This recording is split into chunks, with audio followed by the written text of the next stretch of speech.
On behalf of my brothers, David, Stephen, and Robert.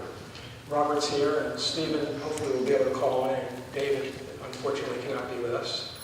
And on behalf of my wife, Gail, and Jerry's 6 grandchildren, 3 of whom are here, Hannah and Rebecca and Ken, and then Paul and Simon and Sarah, who are not here. We're deeply, greatly appreciative for the messages of love and condolences we received following the death of my dad. We're here in the synagogue. It's not a religious memorial service. Jerry was not religious.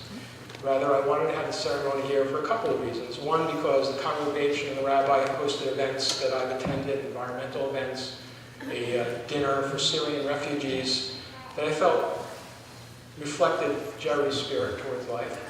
And secondly, because of our Jewish heritage, heritage that very much influenced Jerry's life that I'll briefly mention. We're going to begin the ceremony with Ken, Hannah, and Rebecca lighting 6 candles, one for each of Jerry's grandchildren. They light the candles not only to remember and honor Jerry, but also to remember and honor their grandparents.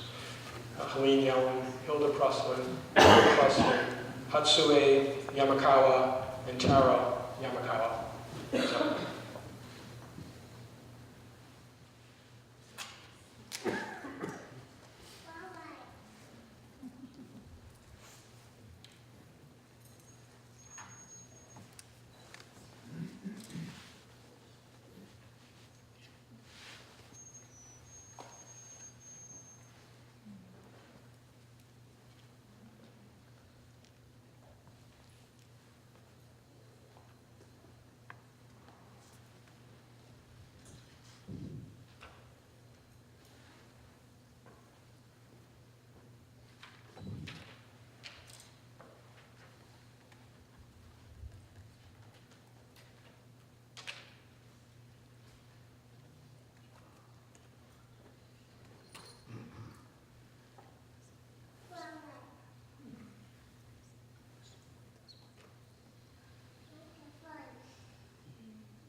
Thank you, Karen. Thank you, Mark.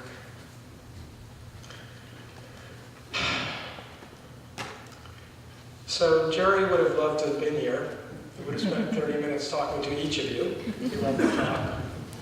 In a restaurant, on an airplane, anywhere, he would just go up to strangers and talk. He would have been a great politician. He loved to talk. And in fact, he ran for Congress when he lived in Iowa. I'll show you a picture of that. Let me tell you about my father's journey and his remarkable life. Jerry was born just a few miles from here in Newark in 1924. I don't know much about his early years, except that when some of his peers found out that he was Jewish, his house was painted with swastikas. And as an aside, in the past year or so, Jerry has not been quiet about voicing that current events in the country now remind him of what was happening in the 1930s. I listened to Jerry tell the story to the golf pro, David Ledbetter, about 1 week before he died, of how he learned to play golf. Jerry's father, Cy, was the U.S. amateur pocket billiards champion, I believe in 1931. Cy and the U.S. Open golf champion, Johnny Farrell, were being honored at some New Jersey gala.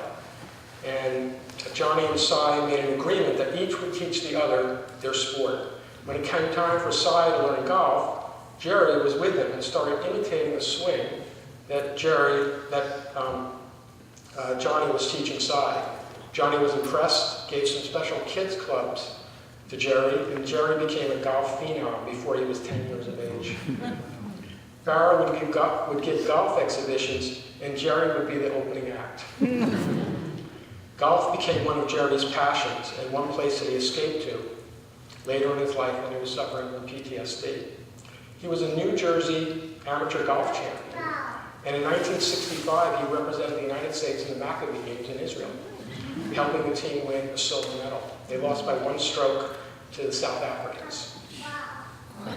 Jerry volunteered to serve in the Army on his 18th birthday in 1942. He wanted to defend his country after it had been attacked by Japan. He felt great enmity towards the Japanese. He knew what he wanted to do. He wanted to become a fighter pilot. I sat with him his last week of his life, and he reminisced about his enlistment and training, first at Fort Dix, then off to Long Island, then to Tennessee, then to California, and finally to Luke Field in Arizona. Along the way, he had a cheat on his eye exam. He failed the first time, and only passed when he memorized the letters on the chart.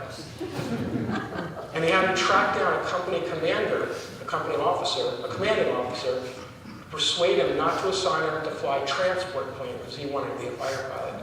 He told that officer that he was a fighter pilot, to which the officer told him that anyone with gonads big enough, he didn't use that word, big enough to tell him that he was a fighter pilot, then he was fighter pilot material. His training was not without hurdles because of his religion. He said being Jewish made it all the more difficult to be accepted as a pilot, and that he had to be 3 times as good as the other men in order to advance. He told me later that after the war, he would have liked to have stayed in the Army Air Force, but he didn't think there was any chance for advancement because of his religion, so he left. So next stop in his training after Luke Field was Hawaii. On one training mission over the ocean, his engine froze up. He turned the plane upside down and bailed out at 5,000 feet. He spent 9 hours in a life raft waiting to be rescued. On hearing that the P-47, I believe it was a P-47, wasn't supposed to fly higher than about 45,000 feet, he decided to test the plane. He flew as high as about 38,000 feet, couldn't go any higher, and got himself into a jam coming down.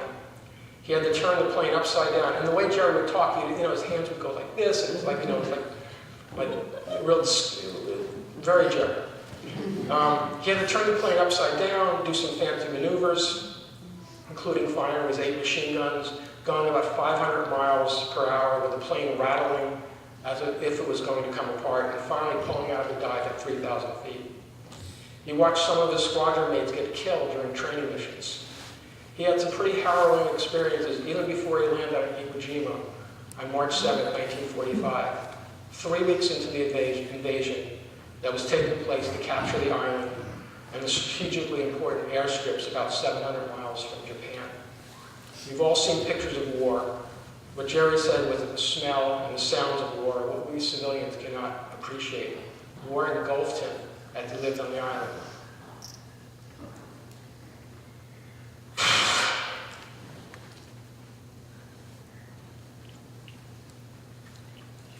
He flew his P-51 strafing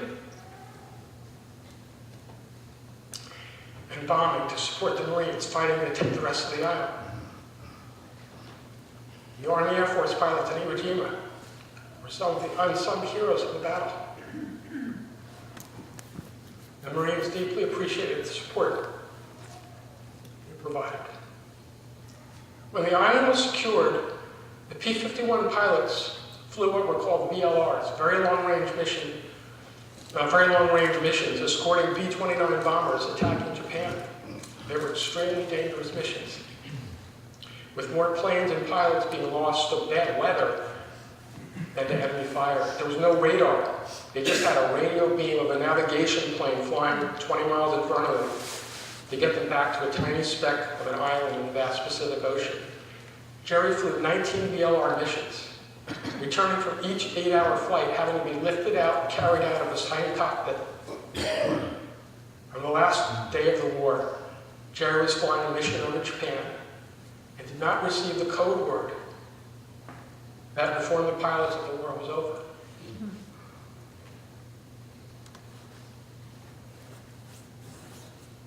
Jerry's wingman, Phil Schlumberg, from Brooklyn, was killed in that mission, and may have been the last combatant killed in World War II. Certainly the last fighter pilot killed. We'll hear Jerry talk about Phil in a video that I put together. My dad returned from the war, returned home a different man. He suffered from PTSD. He didn't know the name of the affliction seared in his mind by combat, but he still loved to fly. In the last week of his life, he told me, I think the first time I heard this story, how he did a stint in the New Jersey National Guard right after the war.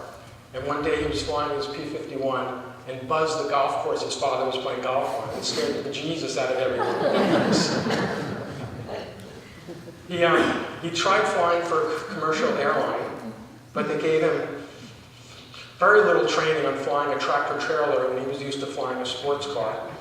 And he quit due to boredom and fear that he was going to end up crashing a plane that he wasn't trained to fly. On a blind date on Good Friday in 1949, he met 19-year-old Helene Doris Shulman.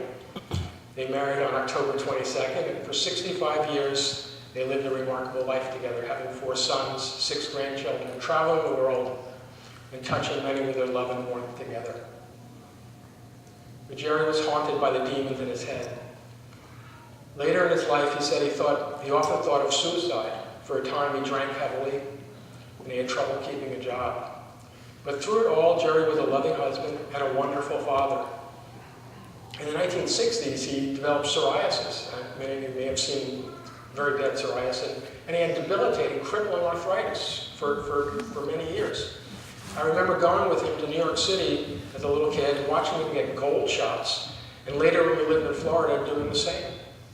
For whatever reason, the gold shots worked, or just the natural course of the disease he had, the arthritis resolved, but he remained with severe psoriasis for the rest of his life.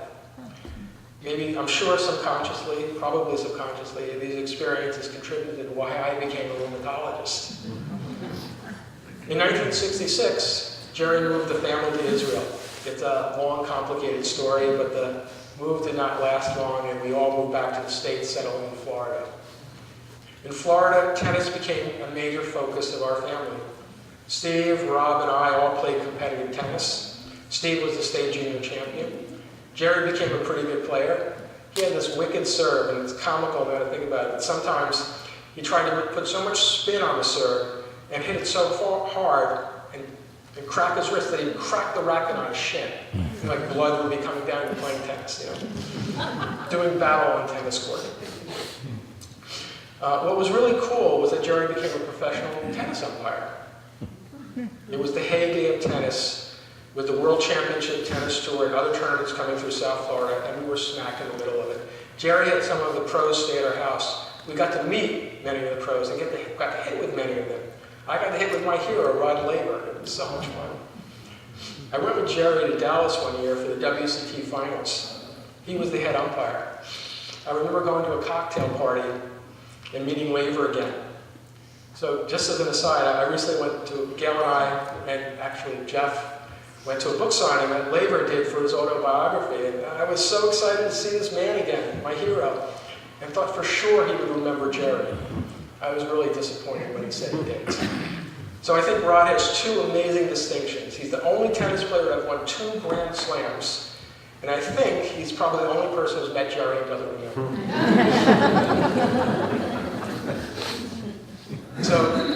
So back to Florida. Jerry was the umpire, was in the umpire chair for an exhibition match with some 17 or 18-year-old whiz kid from Sweden named Bjorn. I was a teenager calling the baseline. I still remember the bad call I made for the kid and the dirty look the kid gave me. I must not have been a great lines person. I apparently made a bad call at another exhibition match my dad was in the chair for, this time with Jimmy Connors. My dad jokingly announced to the crowd, "You're fired." The crowd laughed and I was so embarrassed. He did have a way, as fathers do, of embarrassing their sons and their daughters, or daughters embarrassing. So this is a lesson. It's probably best when you're taking your young son out to dinner to have a father-son talk, not to loudly announce to waitress that you're explaining the birds and the bees to your adolescents. That's, but I suppose I adequately learned evening's material. Jerry did things that I think most people would not do. When we lived in Florida, he would pick up hitchhikers and bring them back to the house to feed them. Just a good guy. But he had this intensity about him that would be intimidating, both on and off the tennis court or the golf course. In retrospect, that intensity must have been a byproduct of the war and PTSD. He never talked about the war to any of us. He kept the struggles all to himself. It wasn't until 1975, when he learned transcendental meditation, that he finally came to terms, or some terms, with the PTSD. My mom, having seen Maharishi talk about TM on the Merv Griffin show, decided she wanted to learn. My dad followed suit and it changed his life. He became a lifelong meditator and an advocate for TM as a non-drug method to heal PTSD in veterans returning from war. In his later years, he traveled the country to talk about the benefits of TM, partnered with the David Litch Foundation to help veterans and first responders cope with PTSD via TM. And in honor of Jerry, the David Litch Foundation has established the Jerry Yellin Resilient Warrior Scholarship Fund to continue his legacy to help veterans. But he still did not talk about the war, not until 1986. Gail and I were living in San Francisco. I was doing my internal medicine residency. Jerry and Marina come up to visit us. They were living in San Diego at the time. We went to see the movie Platoon. During the last scene of the movie,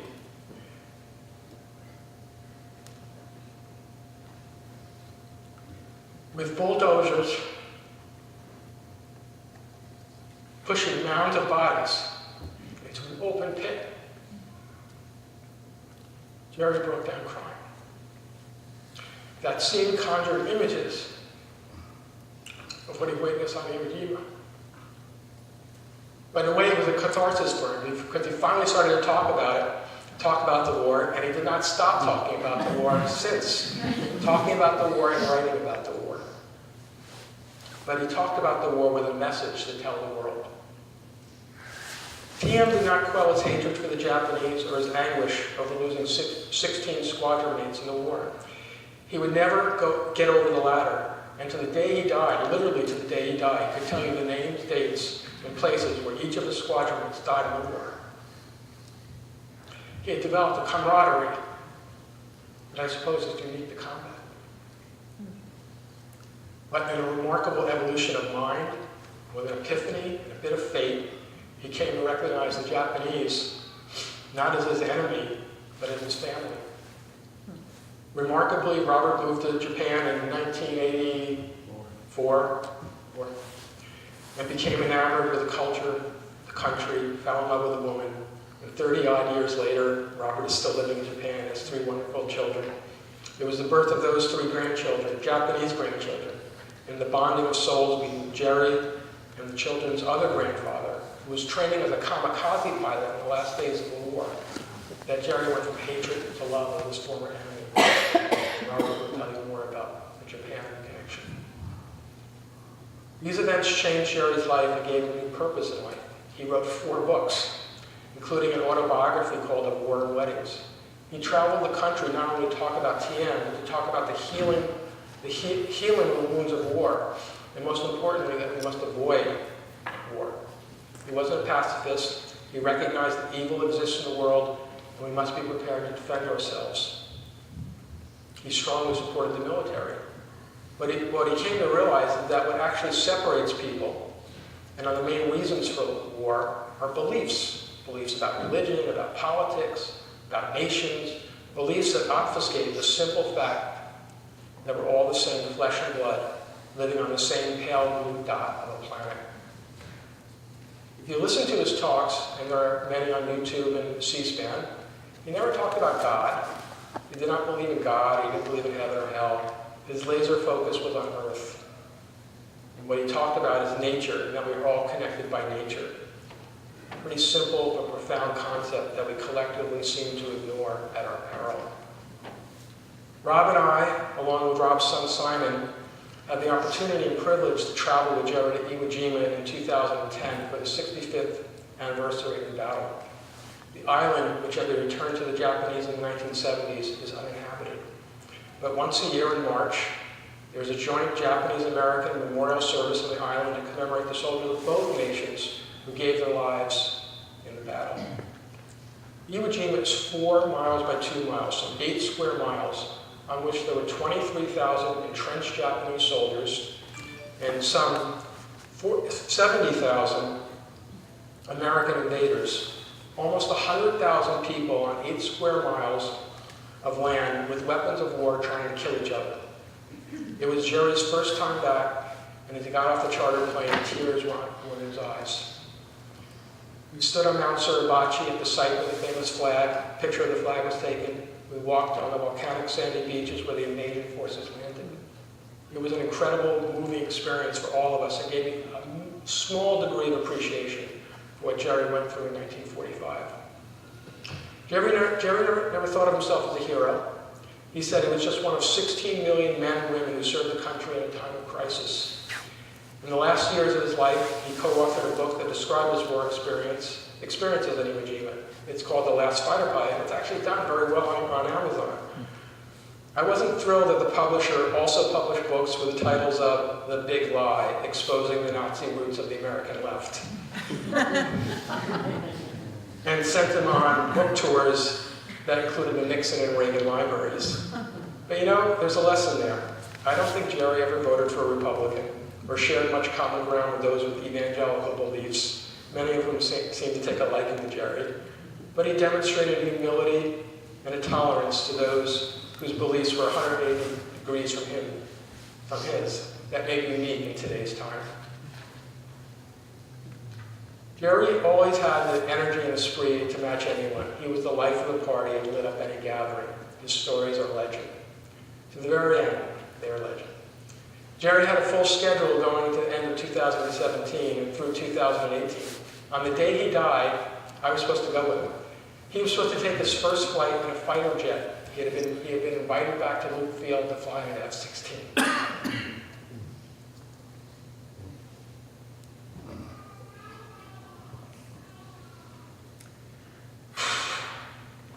He had been invited by the World War II Museum to go to the Pacific next month, to Iwo Jima, to Guam, to Saipan, to Tinian, and then to Tokyo and Hiroshima, and I was going with him. Japan was the last stop, but he couldn't make it because he couldn't do the full trip because they had to go back to New York City to get an award from the Wings Club, an award that had previously been given to the likes of John Glenn and Neil Armstrong. But it wasn't to be. In the end, Jerry approached death the same way he approached life, head on and without fear. He said death was part of the cycle of life. It was very hard for him the last few days of his life, unable to eat or drink, too weak to move.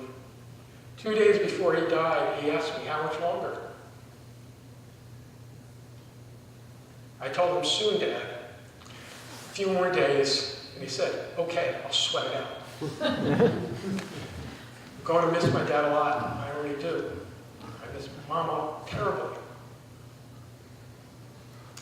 I wish I could take comfort with the thought that he was with my mom, or that I would see them both again one day, but I know that's not the case.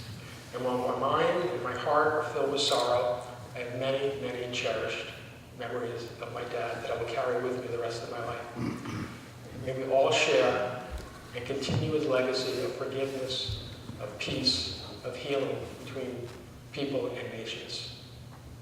Rob.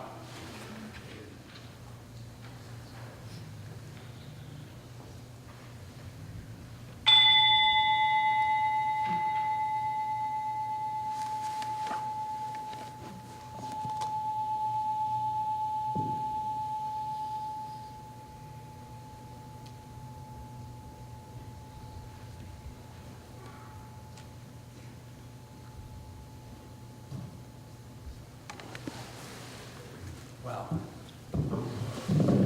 Thank you all very much for coming.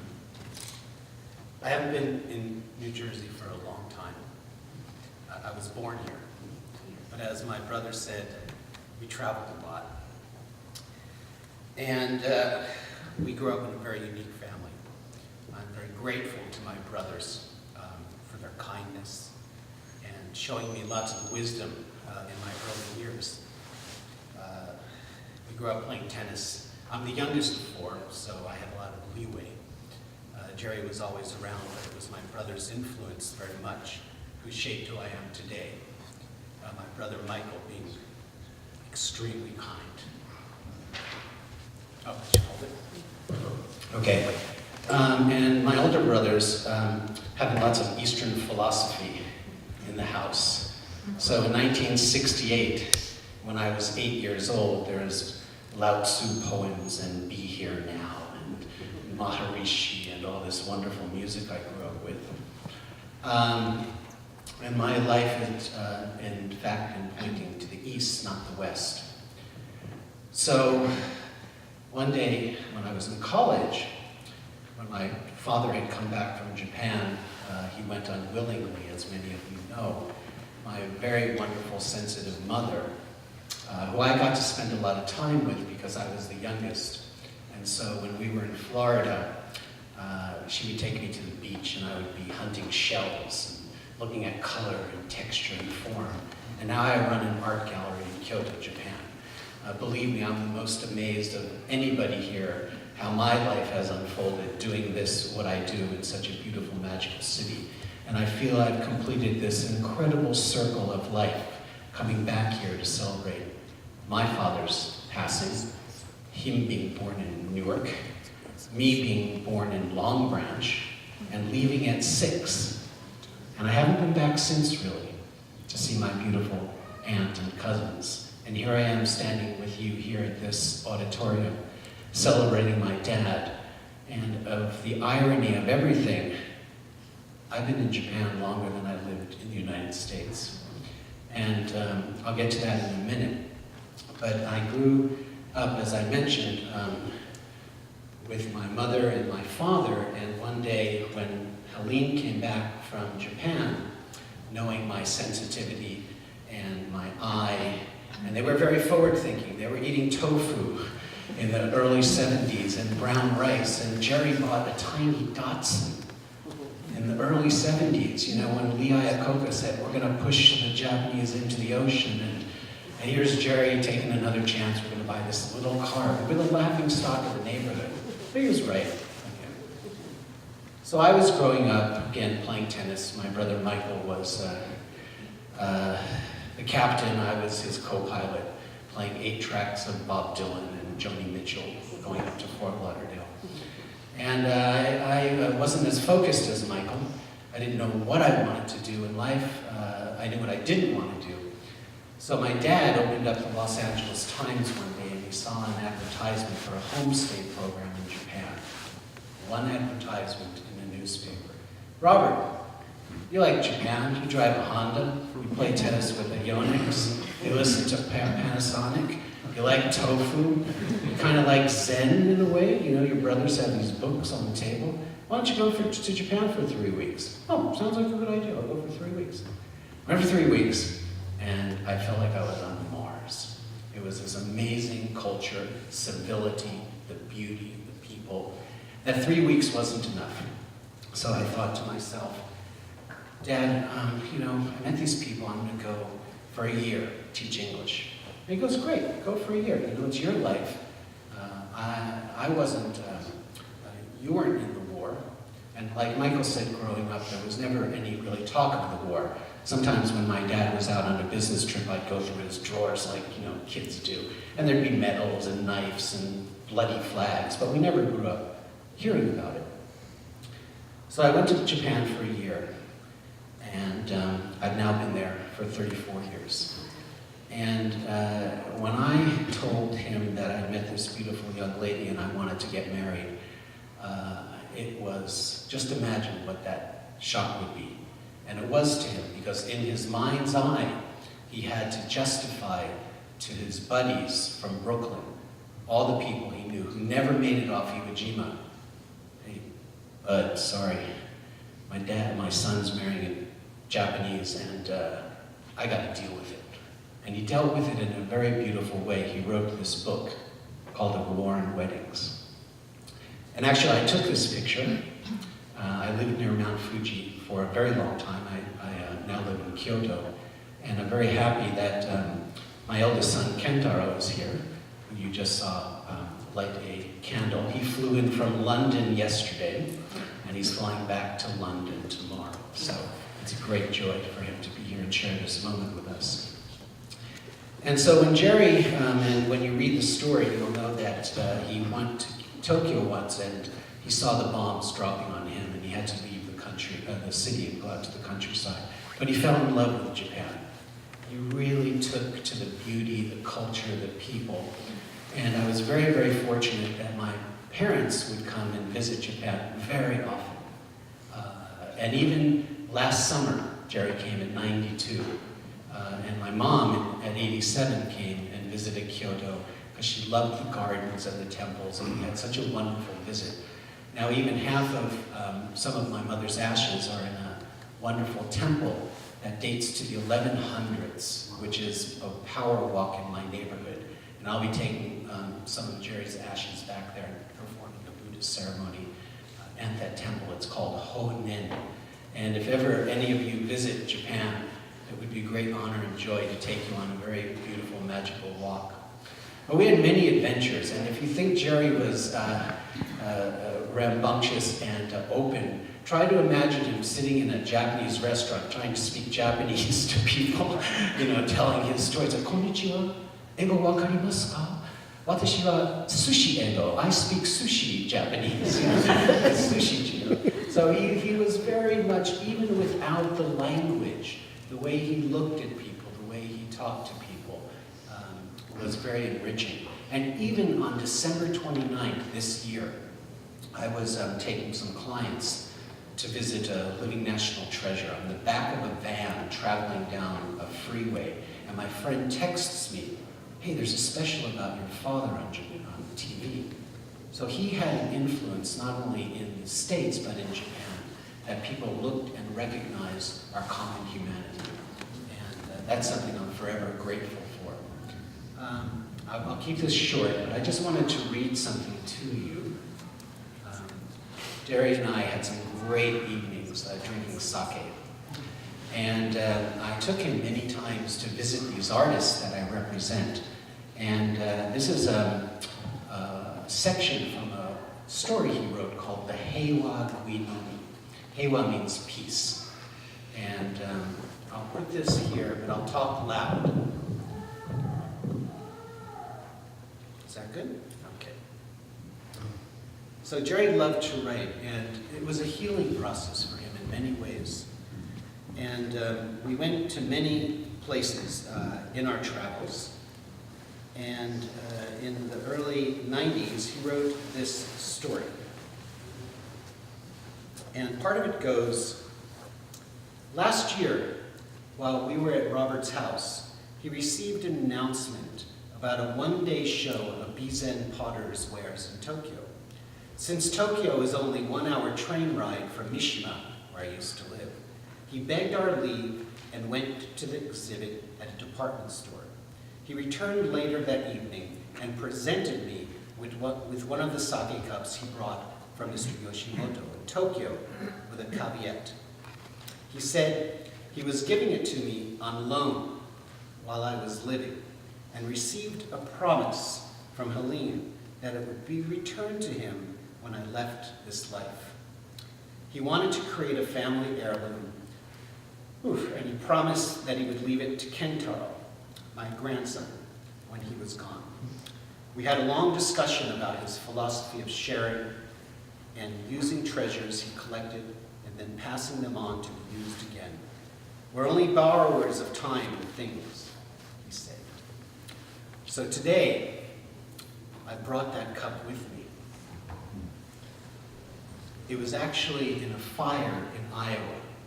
Believe it or not, one day my parents' home was struck by lightning and everything burned.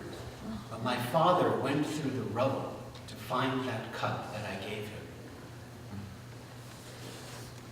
And it's right here. So today during our ceremony and afterwards, I actually hand carried a very fine bottle of sake. And I would invite you all, if you wish, to pour a little sip. Hold this one cup that Jerry had, because there's spirit imbibed in objects. And for pottery, which is very magical in Japan, it's the same elements of life itself: fire, water, air, clay, and spirit. And Jerry's spirit is in this cup. So during the end of this ceremony, I will bring that into the back. If you don't drink sake, just hold it, and please become part of this cup and part of Jerry's legacy. So I thank you very much.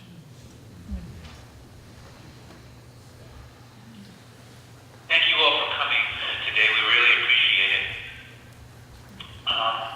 My father was a real warrior, 100% warrior. And you know, he never spoke about his experiences about Iwo Jima to any of us. And honestly, I didn't really understand what he went through until I read Don Brown's book, The Last Man Standing, about my father's life on Iwo Jima. If you didn't die physically on that piece of 8 square mile of land, and you survived, then in many ways you died spiritually. To have 28,000 soldiers, warriors die in such a small piece of land has to affect you on a very deep, deep level. And it did affect my father for 30 years. But then in 1975, he had the very great fortune of learning transcendental meditation. And it literally saved his life. And I remember him telling me about 25 years ago, when we were living in Del Mar, maybe 20 years ago, that had he not started TM, he felt he would have imploded and left the planet at that time.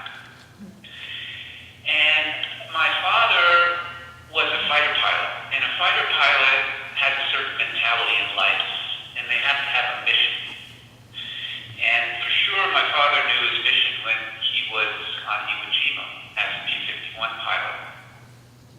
But the mission he had later on in life was as great of a mission as he had during the war. And his mission, which is a universal message and something that should be heard by millions of people around the world, if not billions,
the conversation was only 5 or 10 minutes. Nevertheless, it had such a deep impact on people. And I know this because I received messages from flight attendants that he just met for 20 minutes, or people who worked at the Admirals Club in Chicago or Dallas on how sad they were here about my father's passing. So he walked the talk. He felt that we were all connected. He felt that the essence of every human being is the same. And there's a beautiful Vedic saying about this. The Vedic tradition of knowledge is the oldest tradition of knowledge in the world. And the saying is, Vasudeva Kutumbakam. Vasudeva Kutumbakam. It means the world is my family. And for my father, I just saw him connect with everybody. And it was a sight to behold. And it was so inspirational. And it represents really the essence of his life. When hospice came in for 2 weeks, it was a very quick passing, which is a blessing. He certainly didn't suffer. It felt like during those 2 weeks, it was a very real experience actually for me, that I was witnessing a very, very great soul passing away. This was not an ordinary human being, and this was not an ordinary passing and dying and leaving of the body. And it was it's somewhat awe-inspiring to have this feeling because it's my father, and the feeling was very real. It wasn't imaginary. And I'll tell you and leave you with one experience that we had at the time of his passing, is that in the afternoon, Michael and I would alternate going out, just getting some fresh air for an hour or so, because it was quite intense in the household. And I came back about 4:45 on the 21st of December. And I walked into the room where my father was. And by that time, we had a 24-hour hospice nurse. And Michael was there, and I walked in the room, and I knew my father was going to die. There was death hovering right over him. I could see in his expression, I could see in his labored breathing,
Maxine Giannini, or Aunt Mickey to me, is next, and Mickey is Jerry's sister.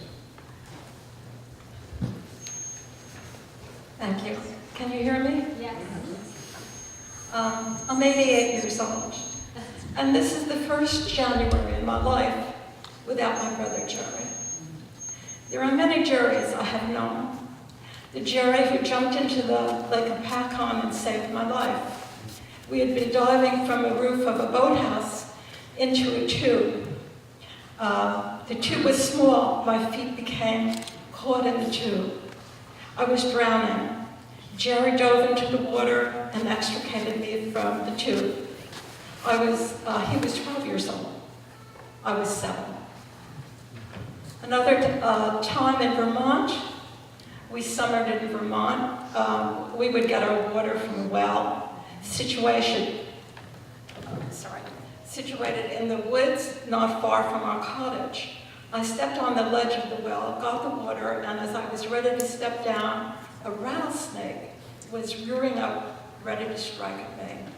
Jerry killed that snake with a large stone.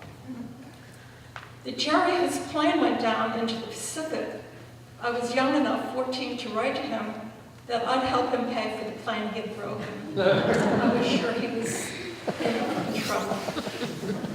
Many, many years, many incarnations of Jerry. The very last time, June 6, 2017. Fascinatingly enough, I had been married to Ugo Giannini, who was an MP with the 29th Division, 116th Regiment. Ugo was one of the first to land on Omaha Beach. His platoon came in at 06:30. Their Higgins boat was impaled on an obstacle top with a teller mine. The 29th of the MP platoon had to jump into the icy water. Of the 37 men in his platoon, 6 survived to get to the beach. There, Ugo was told he was needed on the hill above. He climbed the Vierville draw, jumped into a crater made by naval bombardment, and began to draw the scene below. I discovered these drawings in Ugo's studio 6 months after he died in 1983. I traveled to Omaha Beach June 6, 94 with these drawings. This was the 50th anniversary of D-Day.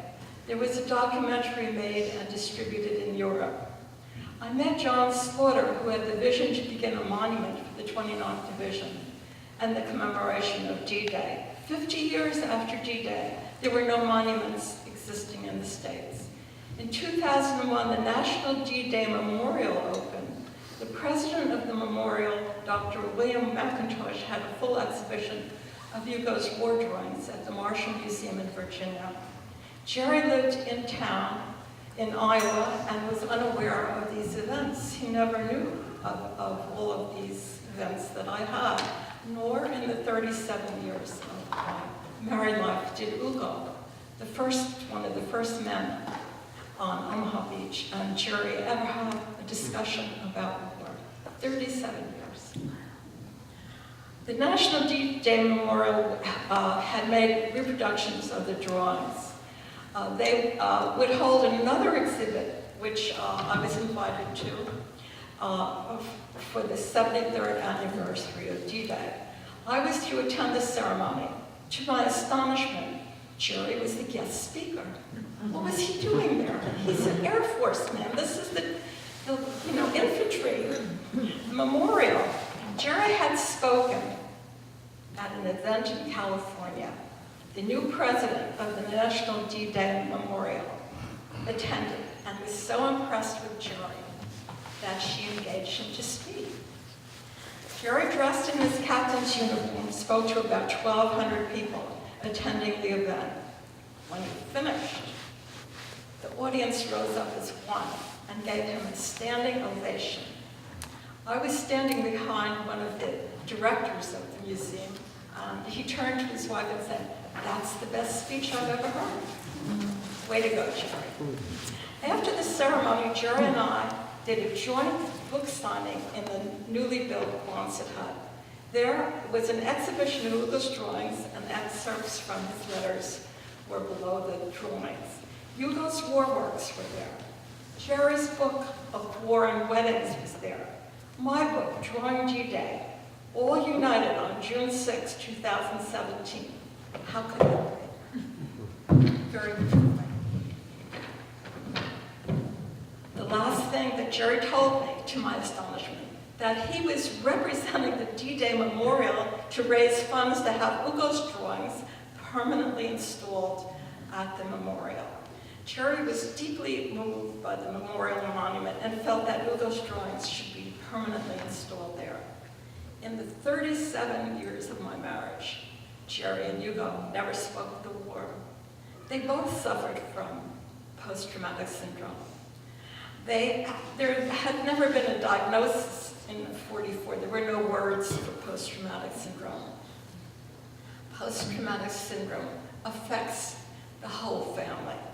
The mother, the father, the soldier, the siblings, the spouses, the children. It's not exclusive to that one person. I hope that Ugo and Jerry will meet and finally reconcile and have that conversation that they never had in their lifetime. Always your sister with love. Okay, well, thank you all for being here today. It means a lot to Michael, myself, daughters, all of us family members, so really appreciate it from the bottom of our hearts. One of the last memories I have of Jerry was when he danced the hora this past August at Hannah and Jay's wedding. How fortunate we were to have Jerry with us on that joyous occasion. At age 93, he was right in there with his usual enthusiasm, probably thanks to my friend Randy, but get your father in here, get your father in here. Joining hands in a rousing traditional dance of celebration. It was a happy day for all of us, and especially for Jerry, as all of his 6 grandchildren were together. So today, while marking his death as a somber occasion, it is also a day we honor and celebrate his life. I know he would have been very happy to see all of you here, and as I mentioned earlier, he would absolutely have wanted to have a conversation with each and every one of you before you left the room. Jerry connected with everyone he met, with a child that he high-fived at a restaurant, or every stranger he sat next to in a restaurant, or on an airplane, or who might have been, this is true, on an airplane movie producer, Brian Frankish, of the movie producer with Field of Dreams, who was compelled to make a film about Jerry's life after reading of War and Weddings. Sadly, that never came to fruition. When I last saw Jerry in December, he told us not to be sad that he was dying, that he would soon die. He was grateful for his long life, that he had a lot to celebrate. If you ever met him, you remembered him for he was larger than life with his infectious smile and his Yellin laugh. He was often the life of the conversation. And after Helene passed away, Jerry, not one to sit still, was busy speaking and traveling. He made friends everywhere he went, and he took the world by storm. Jerry is the subject of a compelling documentary called The Last Man Standing that was made by his now good friend, Louisa Marino, who could not be with us here today, and it is now in post-production. And often, over these past several years, wherever Jerry went, the press went. His story was captivating, and with his charisma, he was an easy guy to promote. Some of you have had the chance to meet and know Jerry, or have learned about him through the articles and videos that Michael and I have shared over these past few years, or just learned about him after reading his obituary in the New York Times. But in addition to the stories about his experiences in the war, his personal healing through his former enemy now becoming his family, and his helping other veterans through meditation, I'd like to tell you a little bit about some things about Jerry on a more personal note. He loved a strong cup of coffee, chocolate fudge brownie ice cream, or was that New York super fudge chunk, actually. He loved spicy food. He loved to cook pasta with mussels with lots of garlic. He loved to drive. He enjoyed cameras and taking photographs. He loved talking to people, striking up conversations with strangers. He loved email and he loved his phone, so he and I had a lot in common. About 10 days before he died, I went down to Florida to see him, to say goodbye to him. It's not often that you get to sit with someone you are close with, say goodbye to them before they die. Though his body was failing, he was of clear and sound mind. We had a frank conversation that I am grateful for. I told Jerry how grateful I was for him being a wonderful grandfather to my daughters, especially since my own parents were not able to be grandparents, really, because of my own father's decline due to Alzheimer's disease at only age 70, my mother's lack of time due to the caregiving needed, and their deaths 13 and 17 years ago. I will be forever grateful for Helene and Jerry's loving kindness to my daughters. Jerry, or Papa Jerry, as he was known in our home, was, with Grandma Helene, full of love and laughter, always up for an adventure. He was generous. You want it? I'll go get it. You need that? I'll bring it. I'll go out and get it. You need help? Here, I'll help you. I'll show you how to do it. He loved his grandchildren. He would happily and frequently get on the floor when they were young to play with them, and especially to make an airplane out of his arms and hands, an airplane, of course, what else, to play with them when they were young. And as they grew up, Jerry was proud of the young women they became and supported their professional and personal accomplishments. More about how he evolved over the 32 years that I know him. He wasn't thrilled that I went back to work part-time when my daughters were young, and he could not for many years accept that I did not change my last name when I got married. In fact, for a while, he either misspelled it or mispronounced it. He finally did come to accept and respect both of those choices that I made. We laughed together on this past December about the irony that while I was the only daughter-in-law of his who did not change her last name, I was the only remaining daughter-in-law of his all these years later. And I cannot talk about Jerry without raving about Helene. She was one of the kindest and most loving people I have ever met in my life. She and Jerry taught me a lot about being in a relationship. They treated each other with kindness and respect. Though I know they had their ups and downs and challenges as a couple, as any couple would, I never heard them argue or say a mean word to each other in front of others. Although Helene and Jerry never lived near us, they were a big part of our lives, and vacations were often spent together. Our annual trip to Helene's mom down in Florida, and Jerry was always up for doing something fun, whether it was a favorite restaurant, going to the beach, swimming with dolphins, or having fun at Parrot Jungle.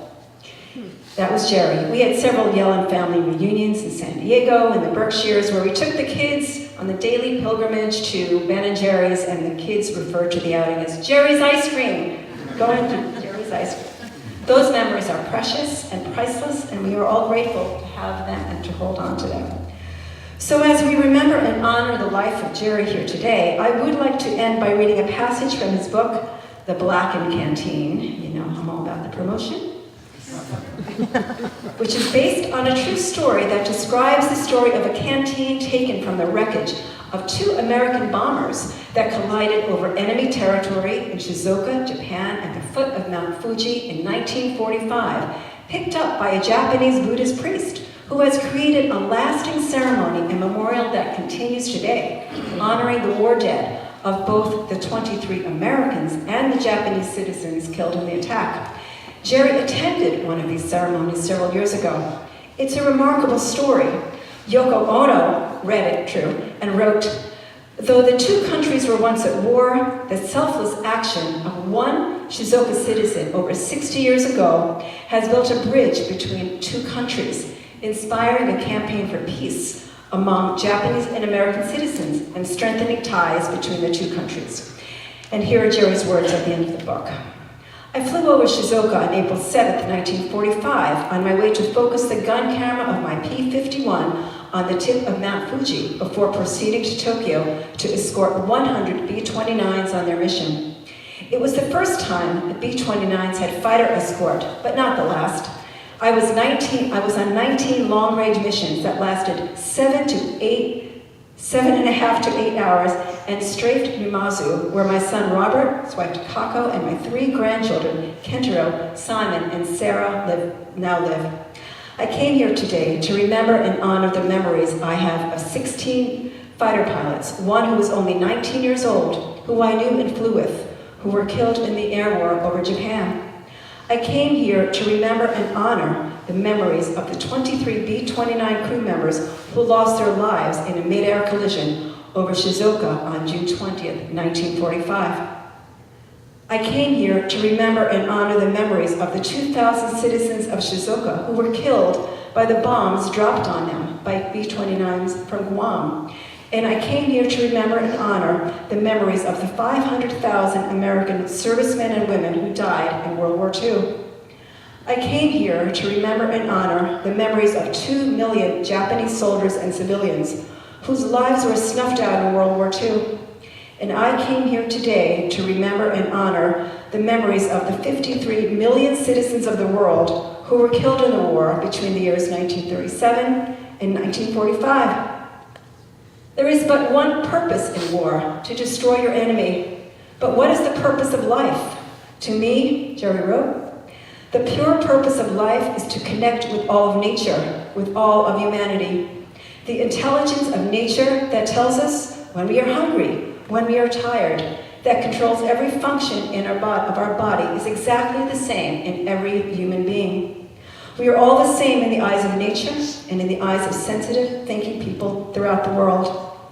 I also came here today, he continued, to honor the memory of Mr. Fukumatsu Ito, who recognized that sameness in people in 1945 when he arranged the burial of his enemy, the 23 young men he found in the wreckage of their B-29s alongside of his countrymen, and began this joint Japanese-American tradition. And I came here today to honor Dr. Hiroya Sugano, who invited me to represent all veterans of all wars. Dr. Sugano carries on this hollow tradition of honor and respect for all people. Soon, all of the veterans of World War II will be gone. What we leave behind is our legacy.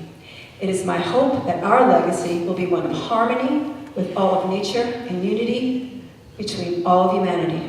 Thank you very much. Thank you very much again for coming and to honor and celebrate the life of Jerry Yellin.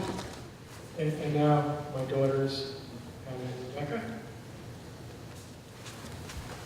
Becky and I are going to read a short passage from Khalil Gibran's book, The Prophet. After our grandmother Helene died, Jerry gave me this book, along with one piece of advice: read it slowly.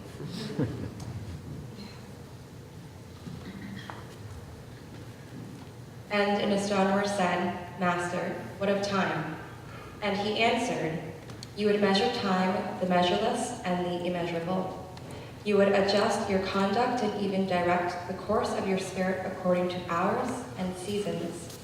Of time you would make a stream upon whose bank you would sit and watch its flowing. Yet the timeless in you is aware of life's timelessness and knows that yesterday is but today's memory and tomorrow is today's dream. And that which sings and contemplates in you is still dwelling within the bounds of that first moment which scattered the stars into space. Who among you does not feel that their power to love is boundless? And yet who does not feel that very love, though boundless, encompassed within the center of their being, and moving not from love thought to love thought, nor from love deeds to other love deeds, and is not time, even as love is, undivided and spaceless? But if in your thought you must measure time into seasons, let each season encircle all the other seasons, and let today embrace the past with remembrance and the future of longing." So you may recall that my father was on a mission over Japan on the last day of the war, and his wingman, Phil Schlomberg, was his wingman who died on that mission. And Melanie Sloan is Phil Schlomberg's niece. As an only child, I spent weekends with my dad. He frequently told me stories of his Army Air Corps days in India as a Morse code specialist, and of the loss of his beloved baby brother Phil, a 19-year-old pilot missing on the last day of the war. Phil was the youngest of the 10 children and his mother's pride and joy. There was very little information available at that time as to how he died. The family never recovered from his loss. My grandmother passed away shortly afterwards, and over the years, my dad would frequently read Phil's letters, look at his medals, and cry. "Poor Felly," he would say over and over. As a child, I didn't understand the depth of his grief, but I was fascinated by the stories he recounted of their childhood adventures growing up in Coney Island. After my dad passed away in 2005, I was determined to learn as much about Phil as I could. I requested information from the Army, and I was able to locate someone from his squadron who referred me to Jerry, Phil's captain. I emailed Jerry. We spoke, and of course the floodgates opened. We had an immediate connection. Just hearing his voice made me feel close to the uncle I had never met. Jerry's memories were very vivid. Phil's nickname was Einstein. He was the smartest person Jerry had ever known. Phil confided to Jerry his premonition that he wouldn't come back from his last mission. Jerry tried to convince him to get a doctor's exemption, but he refused. It was his duty to go, he said. Jerry then told Phil to be his wingman, stay close, and that he would watch out for him. After descending through a cloud, Phil was gone, never to be found. Jerry felt enormous guilt that plagued him his entire life. After we finally met at a veterans event in San Diego, it was apparent that through this connection, we would both be able to find healing and a sense of closure in our lives. Jerry quickly became an integral part of my family, and he developed a wonderful, loving relationship with all of my 5 children, including Fennon, who's here today and misses her Uncle Jerry very much. And also my daughter Vanessa's here with my wonderful son-in-law Andrew and my beautiful granddaughter Faye. Jerry lived with a sense of urgency that he was put on this earth to make young people understand that the greatest generation in words and deeds should never be forgotten, and that the PTSD and trauma that he suffered was also prevalent in a just war and needed to be addressed. I have never met a human being with as much wisdom as Jerry. He told it like it was, and he gave me and my children the advice of a sage and the gift of TM. He was a Renaissance man with a mission who lived in the present and the future. Long before we met, Jerry wrote to me, "You are not alone, I am here. I am not alone, you are here. We are not alone, they are here. They are not alone, we are here. We are the world and we are one." So our oldest brother, David, cannot be here. He's ill. But he introduced the family to the music of the 1960s and 70s. My parents loved to listen to David play the songs of Bob Dylan, Donovan, Leonard Cohen, Eric Anderson, and many more. One artist that they particularly loved to listen to was Phil Oakes. He was not only an activist who wrote witty, cutting, and thought-provoking topical folk songs, but was also a poet who wrote beautiful songs that touched our hearts and our minds. Changes is one such song. David sang this song at the funeral for Jerry's mom, my nanny Lil. We are grateful that Richard Barone is here today to sing the song for us. A few words about Richard. He's an acclaimed recording artist, performer, producer, and author. He was the frontman for the pioneering indie group, The Bongos, has produced countless studio albums, and collaborated with many notable artists, including Donovan, one of my all-time favorites, Dion, Pete Seeger, and Lou Reed. Richard serves on the board of the governors of the Recording Academy, in other words, the Grammy.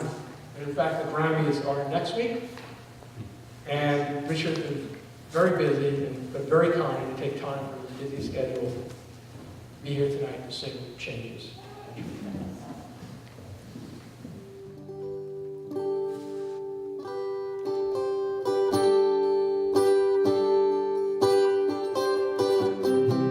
Sit by my side, come as close as the air, sharing a memory of gray, and wander in my world, dream about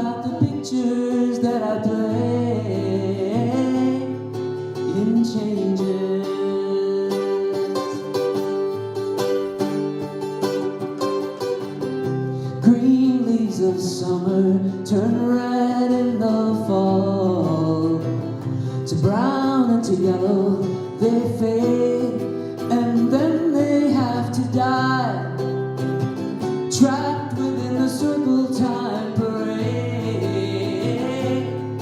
of changes.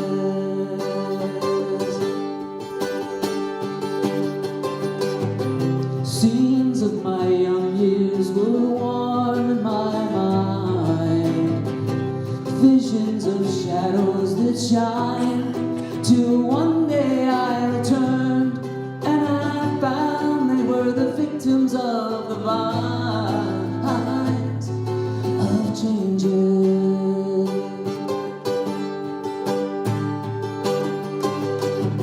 The world spinning madly, it drifts in the dark.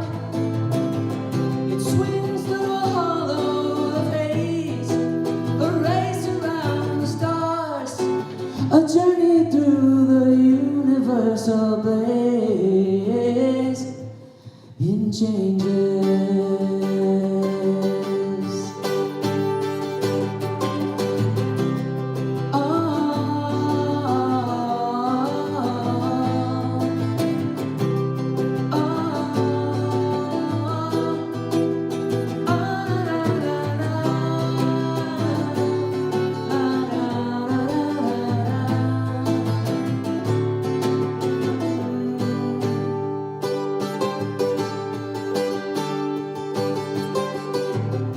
Moments of magic will glow in the night. All fears in the forest are gone, but when the morning breaks, they're swept away by golden drops of dawn of changes.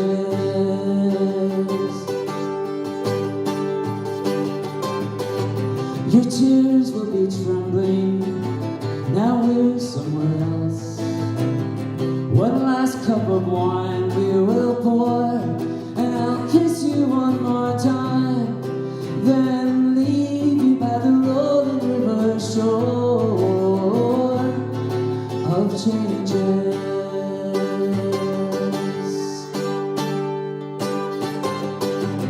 So sit by my side, come as close as the air, share in the memory of gray, and wander in my words.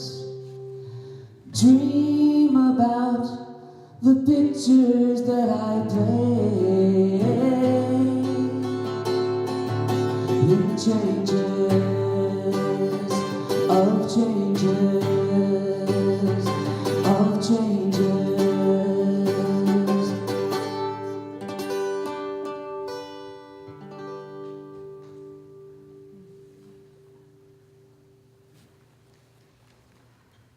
Thank you, Richard. That was beautiful and brings back such memories for me. We always love the folks.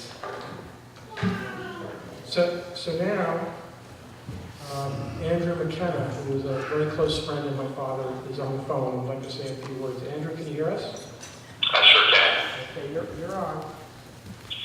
Well, thank you, everybody, and thank you for allowing me to call in. And I so wish I was able to be there today to talk to you all in person about my dear friend, Jerry Yellin. Jerry was a very unique individual, and I know that many of you have spoken fondly, family and friends, about Jerry's past and all that he's done for so many people. And it's actually very common that a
interact with so many other people and support many of the things that he wanted to do as he continued on into the last phase of his life. And he really became a teacher to all of us to talk about not about what we don't have in common, but what we do have in common. And there were so many lessons that Jerry embarked on me that ring so true now that I'm realizing that he's gone and how painful it is for so many of us. When I picked Jerry up at an airport one afternoon, he was coming here to Washington, and I was so excited to go over and pick him up. He insisted I not help him with his bags. He insisted that he do everything on his own. And I just couldn't help but think, wow, how is this 91, 92-year-old man able to do so much with so little? And I had to ask him, I said, Jerry, how have you had this incredible mental capacity? You look great, you take care of yourself, you do so many things. And he said, well, Andrew, it's very simple. I don't eat any processed foods, I barely drink, I work out every morning, I swim, I have oatmeal in the morning, and I go to bed, as accurately as I can in the evening. And I thought to myself, wow, at what age do I need to start doing this? And I was thinking in my mind, I'm 41 years old and Jared is 92 at this point. I'm thinking there has to be, I need to know where the cutoff point is for my behavior. And he said, I started 12 weeks ago and I feel great.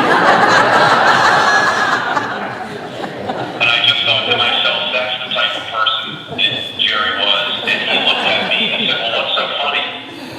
And I said, did you really start 12 weeks ago? He says, well, of course I did. I'm going to be the last fighter pilot. As we went on over the weekend's events, and it's just too good, I have to write this stuff down.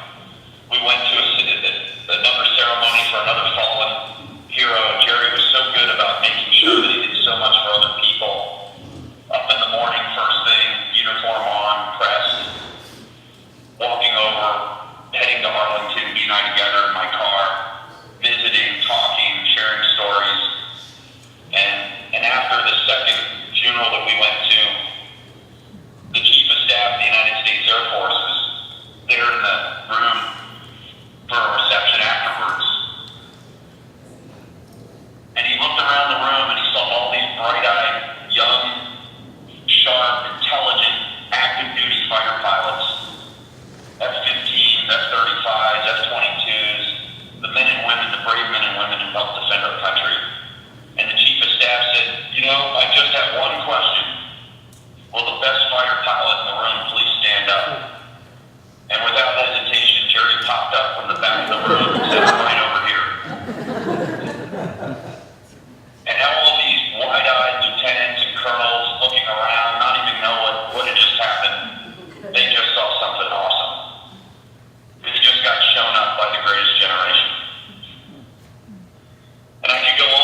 to have the David Lynch Foundation video that's going to talk about Jerry.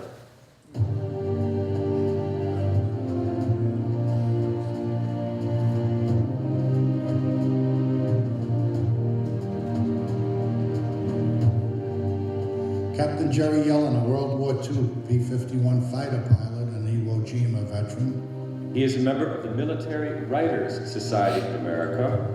He's the author of 3 award-winning books and author of this new book released today, The Resilient Warrior. Jerry is crisscrossing the country on behalf of Operation Warrior Wellness to raise the funds to bring relief from PTSD to every veteran, every soldier, and every cadet who wants to learn to meditate. A decorated P-51 captain and pilot in World War II, he flew 19 missions over Japan and serves as co-chair of Operation Warrior Wellness.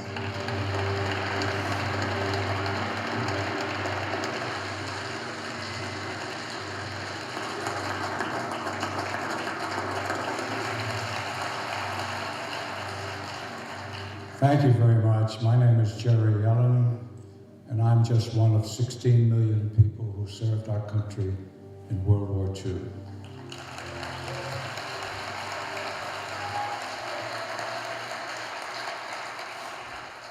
I was 17 on the day Pearl Harbor was attacked, and 2 months later, on February 15th, 1942, I enlisted in the Army Air Corps to become an aviation cadet to fly fighter planes against the Japanese, whom I hated for what they did on December 7th. And on March 7th, 1945, I flew as a professional pilot, cocky and courageous, to Iwo Jima. I watched as bombers dropped their bombs, B-29s dropped their bombs on square miles of Tokyo, which was burning, and not once did I ever think there were people on the ground. They were Japs. They were not human. They were my enemy. And when the war ended on August 14th, 1945, I came home and I didn't have a purpose for life. I lived for 30 years, not as a human being, not as a person. The war was easy. Coming home was hard. Speaking to my parents was impossible. Speaking to my sister, Maxine, was difficult. It was tough to talk with anybody. I had no buddies. I had no airplane. I had no mission to fly. I really had little purpose in my life. I met and married Helene in 1949. We celebrated our 61st anniversary this past October. And then, in 1975, she saw Maharishi Mahesh Yogi on television and decided she wanted to learn how to do transcendental meditation. And she learned, and I learned shortly after, and my life changed dramatically. In 1983, I was invited to go to Japan. And Helene and I went to Japan. I went reluctantly. Japan was not a place I wanted to visit, and the Japanese were not people that I wanted to know. While we were there, she said to me, Robert, our youngest of 4 sons, would love Japan. And in 1984, he went to Japan. That was 27 years ago. He hasn't come back yet. 1987, he had a meeting with a father, a samurai, with his children because he wanted to marry their daughter. And this man asked Robert what about his father. And he said, how old is your father? And Robert said, 63. Was he in the war? He said, yes. He said, what did he do? He was a pilot. What did he fly? P-51s. Where? Over Japan. The meeting broke up, and that man went back to his wife and told her to make a wedding. And she said, why? He probably hates you as much as you hate him. And he said, any man who could fly a P-51 against the Japanese and live must be a brave man, and I want the blood of that man to flow through the veins of our grandchildren.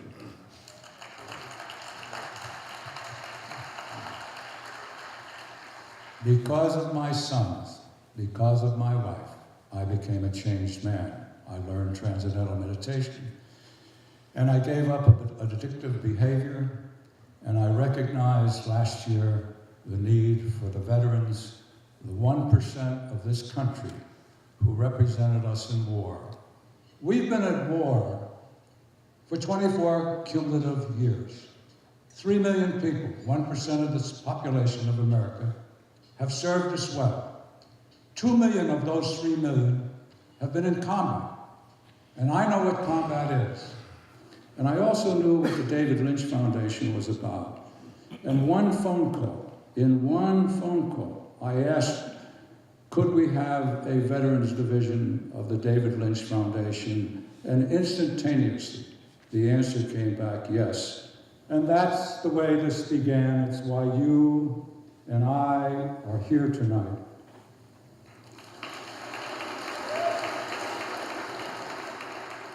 We have the ability to teach young people who are suffering tremendously. I knew my enemy, I knew what I was fighting for, but these young people are in a foreign land. They can't pass a garbage can, they can't see a car coming by, they can't see a person coming by without thinking something bad is going to happen to them. And they're suffering very deep post-traumatic stress disorder, and meditation can help them. I plead with you, if you have the ability to give, to please give, because if we had 2 months of the money that's spent for drugs, 2 months, we could teach TM to all 3 million veterans who served in Iraq and Afghanistan, and they could get their life back through TM, as I did in 1975 when I learned. I appeal to all of you to think about what you can do to help us, help them, help themselves. Those who perform acts of kindness without expectation of reward receive the greatest reward of all, immortality. So give to this foundation, please.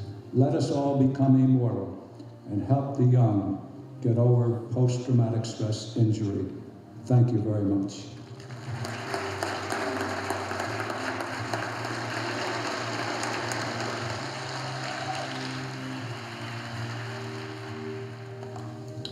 What's your message to the world, Pat?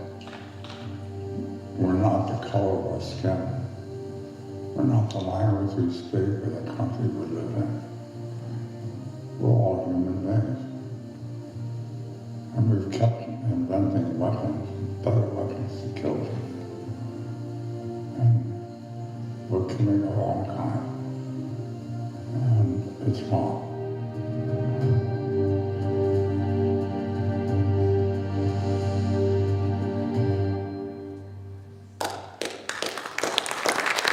Deeply in this.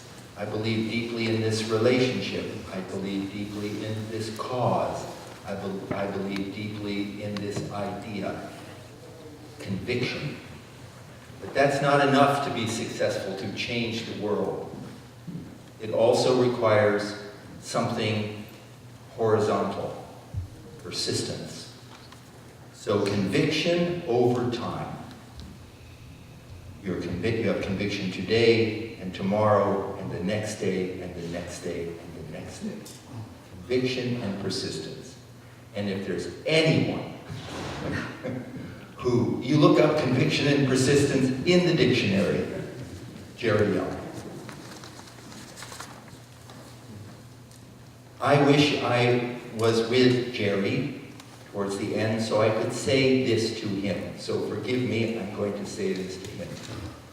Jerry, your conviction and your persistence to bring the healing balm of deep meditation to men and women who served our country and who suffer so deeply, your conviction and your persistence has paid off. It's done. There's still more work to be done, but I've been teaching Transcendental Meditation for 45 years. It's been around for 60 years. And Ed Schloman, you're going to hear from in a moment, who's a great American hero himself and who partnered with Jerry, will agree. It was Jerry Yellin's conviction and persistence in 2010, after meditation had been taught for decades and nothing really happened. It was Jerry's conviction and persistence that this should be offered to young and older men and women. Transcendental meditation. I'm in Washington, D.C. now, talking to members of Congress, the Secretary of the Veterans Administration, people in the Department of Defense, and about bringing meditation to veterans. There's 21 million veterans. And the answer is yes, and yes, and yes, and yes. It's offered on military bases. It's offered in military colleges. It's offered in veteran service organizations. And Jerry Yellin, you did it. I could cry. You did it. We're following your footsteps. You did it. And the final thing I want to say is, it is also said to convince a person of the rightness of something that you're saying, to remove their doubts. The authenticity of what you're saying requires two things: knowledge, truth, knowledge. But that's not enough. That satisfies the intellect.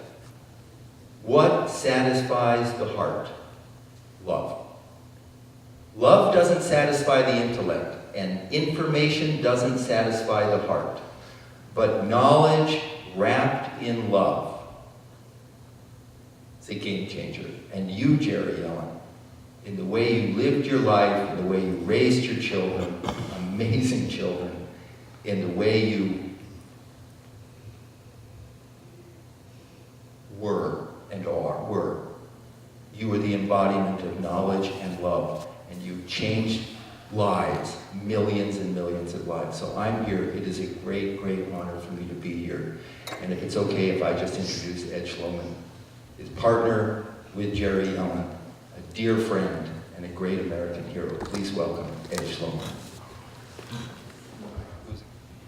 The true friendship component was always superior to the source of our disagreements.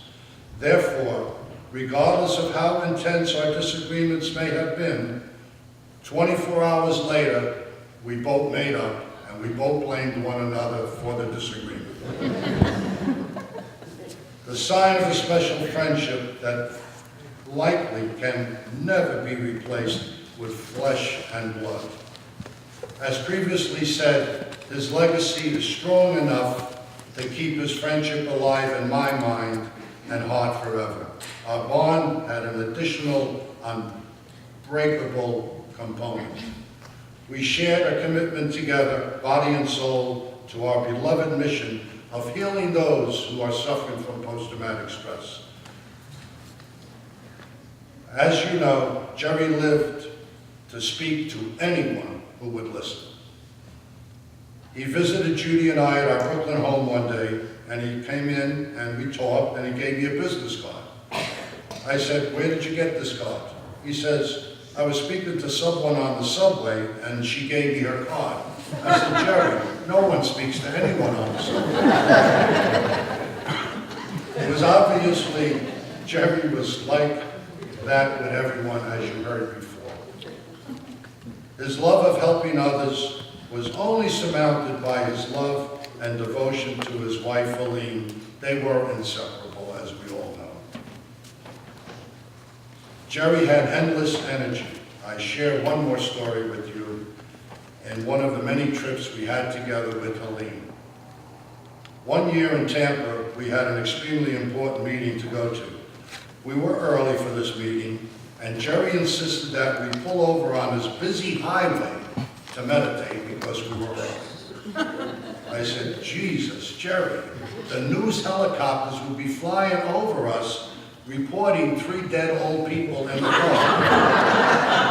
That is the truth. I could stay up here and tell you a lot more stories, but one thing I can tell you is how much he meant to me, and for the thousands of lives that he changed.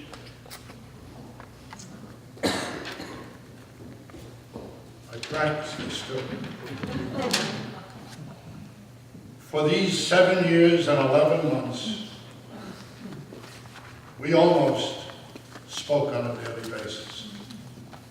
Even though he is no longer physically with us, I still speak to him on a daily basis. So let us remember this soldier for peace and love. But let me leave you with one last thought. The right to wear the title United States Marine is earned, it is never given. And we Marines hold that very close to our lives. Before Jerry passed away, the United States Marine Corps made him an honorary Marine. So let us remember Jerry as the Marine soldier for peace and love. God bless and simplify Jerry. Thank you.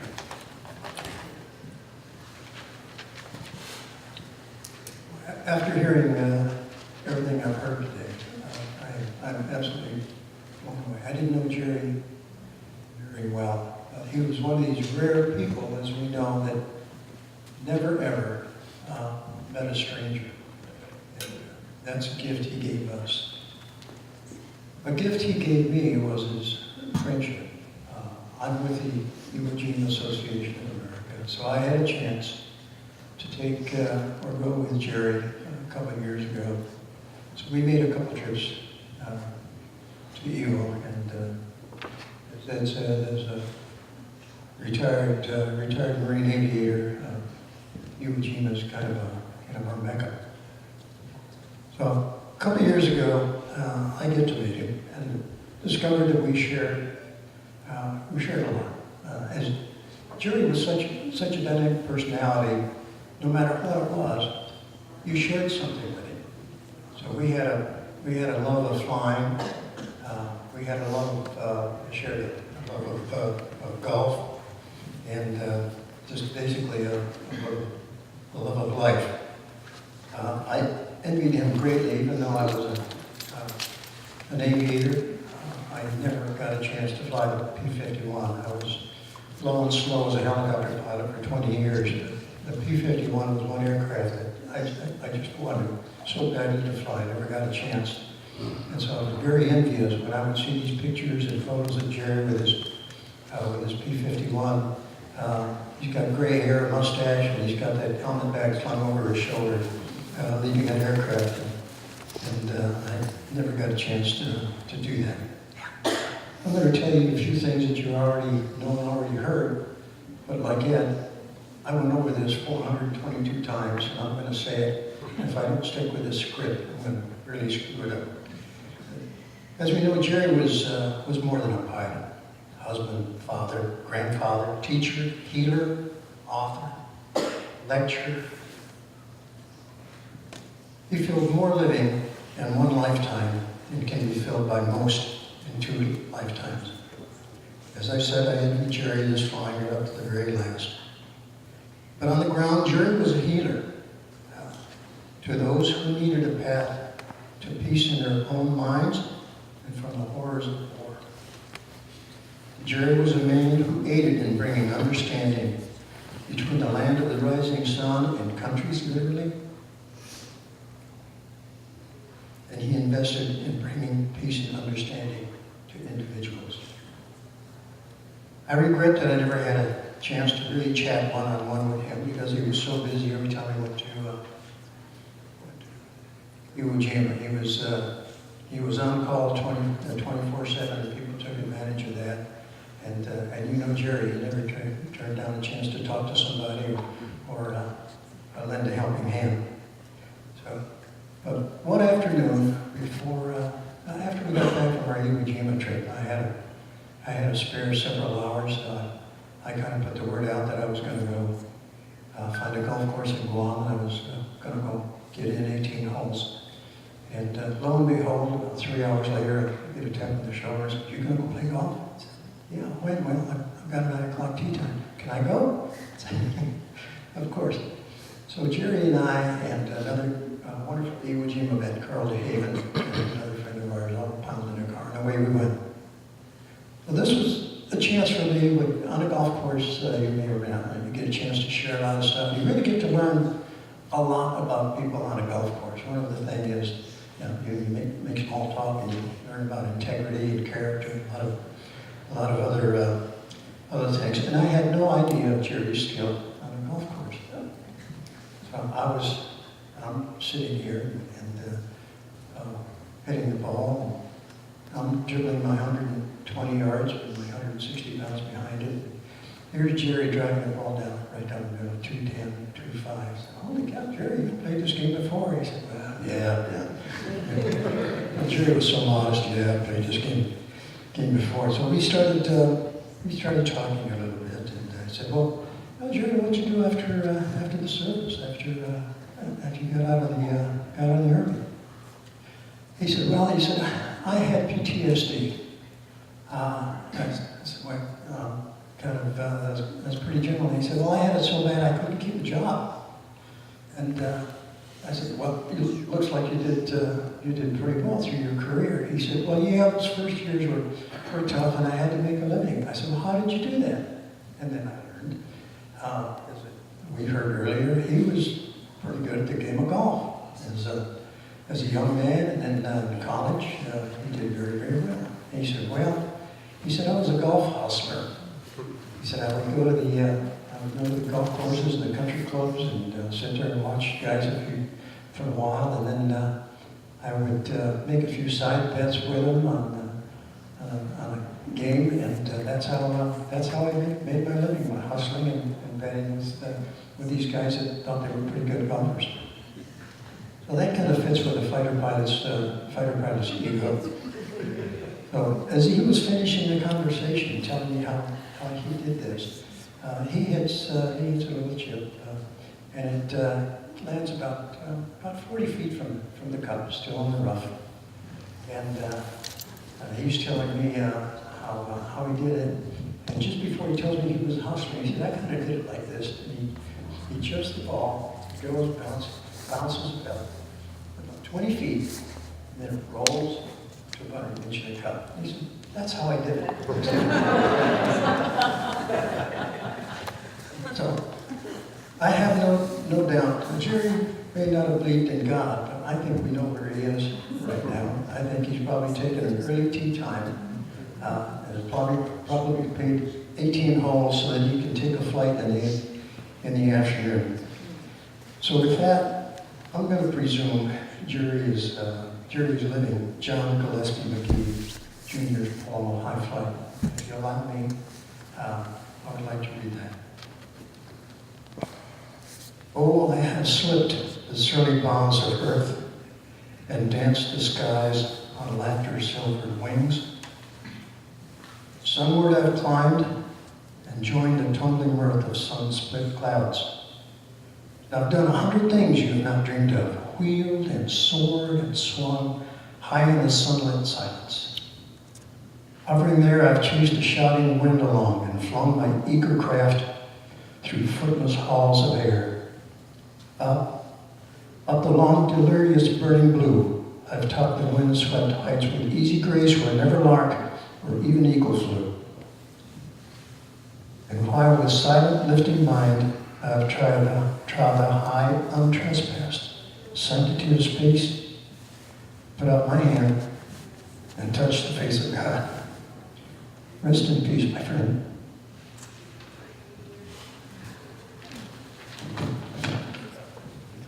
Well, it's been quite an afternoon. My name is Warren Haig. I got a phone call from Jerry Yellin a few years after the dedication of the World War II memorial. It just came out of the blue. The magic of the internet.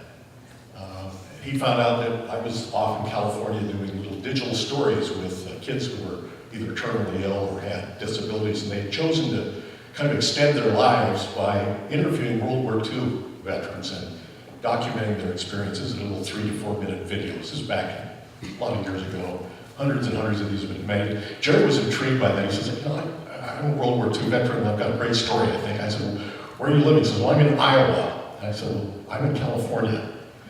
And so we had a talk. And I'm going to try not to get emotional. I know we've been all seated quietly here for quite some time, like kind of at the end of the day, but I have to share with you, my father was a World War II veteran, served in the Pacific. He lost his little brother on May 17th, 1945, in the last battle of the war, Iwo Jima. And my dad never fully recovered from that, and then drifted in his later years into dementia and Alzheimer's, so he wasn't really able or willing to talk much about that period of his life. And Jerry sort of stepped into that void. I think and kind of sort of became the uncle that I didn't have. And so we talked about things that he said he'd never talked to his family about. He said somehow it's just a little bit easier to talk to strangers. Now, this was several years ago, and then the more we talked, the more we realized we had some things in common. I learned about Robert. You know, I too went to Japan many years ago and fell in love with a Japanese lady, and married her, and I have 3 lovely sons. And my legacy is further made more poignant that we had some people speak about Iwo Jima today. That was a place of great pain for Jerry. My wife's father was at Iwo Jima. But on the other side, he was one of the 22,000 who was sent there. And at the end of the battle, in fact, the time Jerry arrived, my father-in-law was buried away in one of those caves. He weighed about 78 pounds. He was dying of dysentery. And on April 8th, he crawled to the surface of the volcano and decided he'd die in the sunshine. And a remarkable thing happened. And the Marines that were there that I've met over the years told me that it's a pretty extraordinary thing. And that they run mop up, and instead of being hit by a satchel charge or a burst of machine gun fire or any of the other things that seem to be happening all over the island after these men would emerge, a group of American soldiers stood there and threw cigarettes and candy at him. His first words he ever heard in English, which he did actually understand, were, "Hey, this guy's still alive. We can save his life. Get him down the beach." So he was saved, and as a result, he came home after World War II and sired a daughter, and she's my wife, and she sends her love. Our lives intersect in a number of other ways. My son was a decorated Army veteran of 1st Afghanistan. He was in the first group of Rangers that went in after the Tora and seek the guys after 9/11, and later lost 3 of his men, 3 of his comrades in Iraq. He'd been a government major, and he came home kind of lost his purpose, didn't know what to do, and I remember the conversation with Jerry and said, "What do you really want to do?" He said, "Look, I'd like to heal people." Of course, Jerry couldn't resist the temptation to tell him about TM and sign Captain Daniel dang up, but then when he said, "What do you really want to do?" He said, "Well, I'd like to be a doctor." And so Daniel is now a doctor at Mass Gen in Boston, working in the ER room, as you'd expect, because Jerry said, "You should do this. You only get one life to do what's the right thing to do. It's a great thing to be a warrior, but it takes more brains to put people back together again than it does to take them apart." And so, for Daniel Head, I want to thank Jerry. The one part of the puzzle that really didn't come to the fore, Jerry came to me because we were working with kids. We used to laugh and say, you know, there is no history without kids. Jerry really took that to heart. And I like to think that in addition to the impact that he made on the veterans community, and certainly through the work he's done with Bobby Hope, we also shared the story that when he told me he was involved with the David Lynch Foundation, he knows the story. I said, "Gee, I played Little League Baseball with David back in Boise, Idaho, when we were in grade school." So there were all these strange connections. And so I guess when it was kind of I don't want to be long-winded about this, but I think I want to tell you one thing about a piece of Jerry's legacy, which is all about the future. Jerry and I used to have conversations about, well, why do they call them the greatest generation? And Jerry's opinion was, well, you know, it all started in the Great Depression, when things were really tough, when the whole world seemed to be coming apart.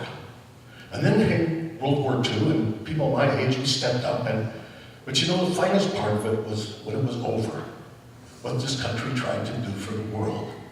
There was a spirit in this country.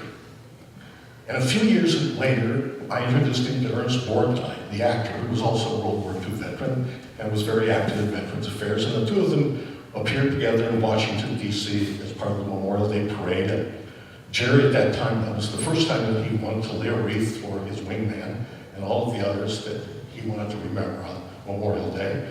And he and Ernie kind of hit it off. They were both very talkative, garbled guys. And the point being that they said there really ought to be a national day. And a year later, the Congress unanimously passed Spirit of 45 Day, which is observed on the second weekend in August, which kind of aligns with August 14, 1945, the day the world learned that the war was for all intents and purposes over, and America began the great work of restoring the world to some kind of normalcy, an unprecedented effort, not only for former friends and allies, but for their former foes alike.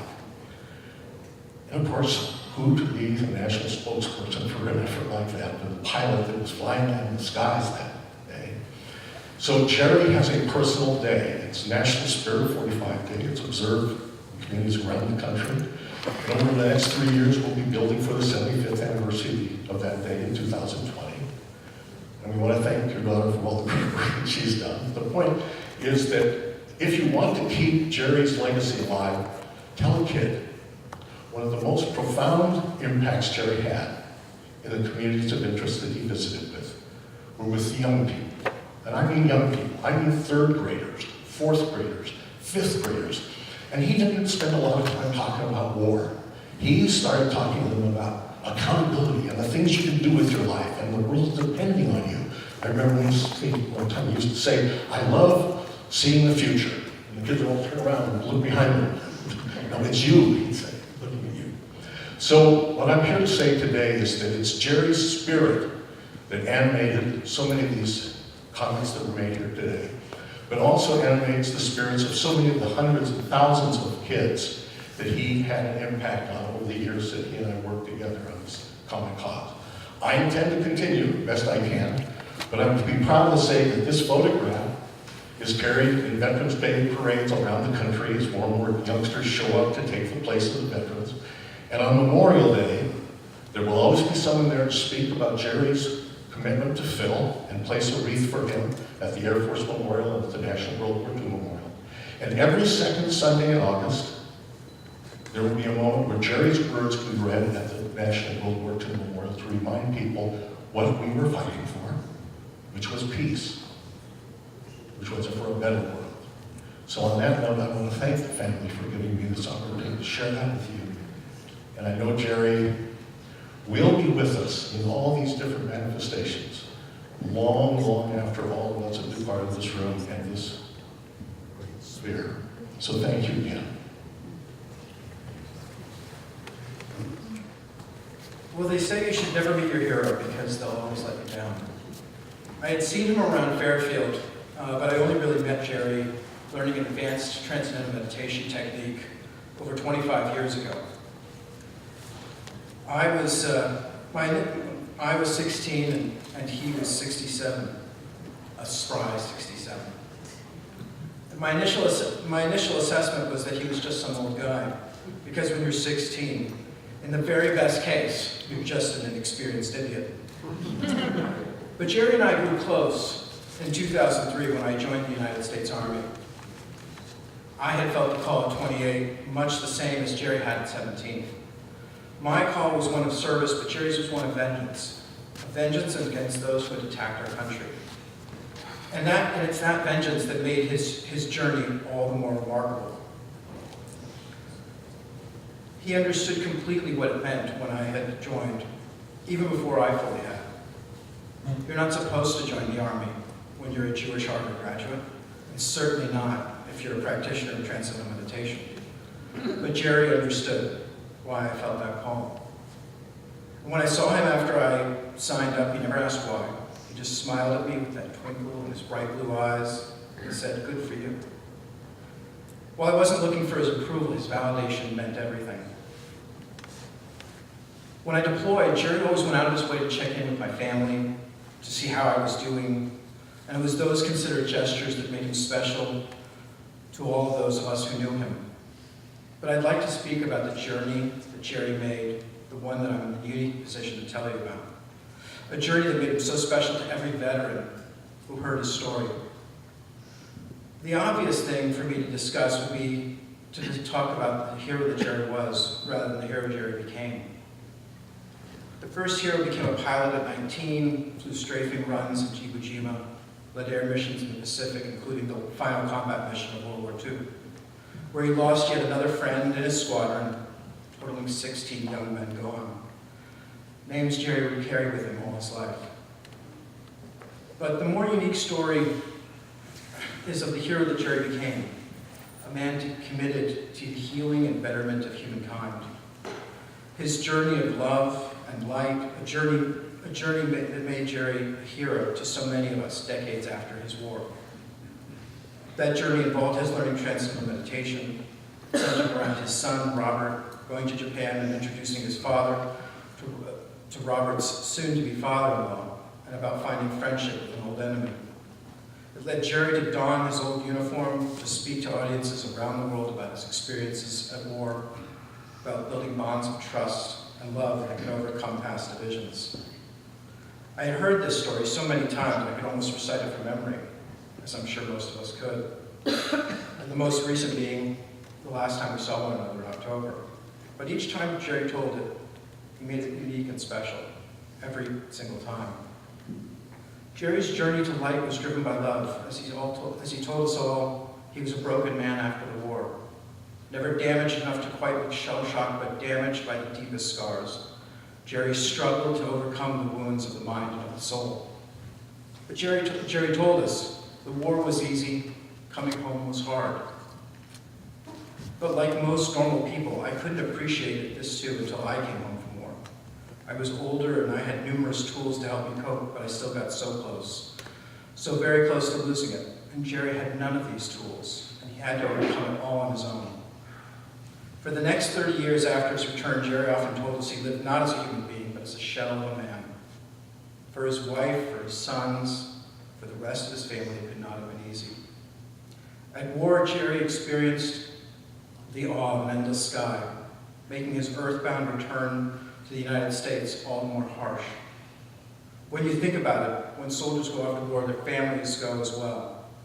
A daily battle against fear and uncertainty, never knowing if and when that dreaded knock at the door might come, never knowing when to expect a telegram no one wants to receive. And things don't really improve once we've returned. Family members must tiptoe around us, trying hard not to say or do the one unpredictable thing that might set us off. It cannot have been easy for Jerry's family. But ultimately, it was love for them that freed him from the pain of war. And this is how I think we should choose to honor him. For making such a choice, a courageous choice to heal, to go on, to share that love with other veterans who needed it too. And I can tell you from personal experience that it takes more than just the desire to heal. It takes the love of family. A love that you all had for Jerry and that Jerry had for you.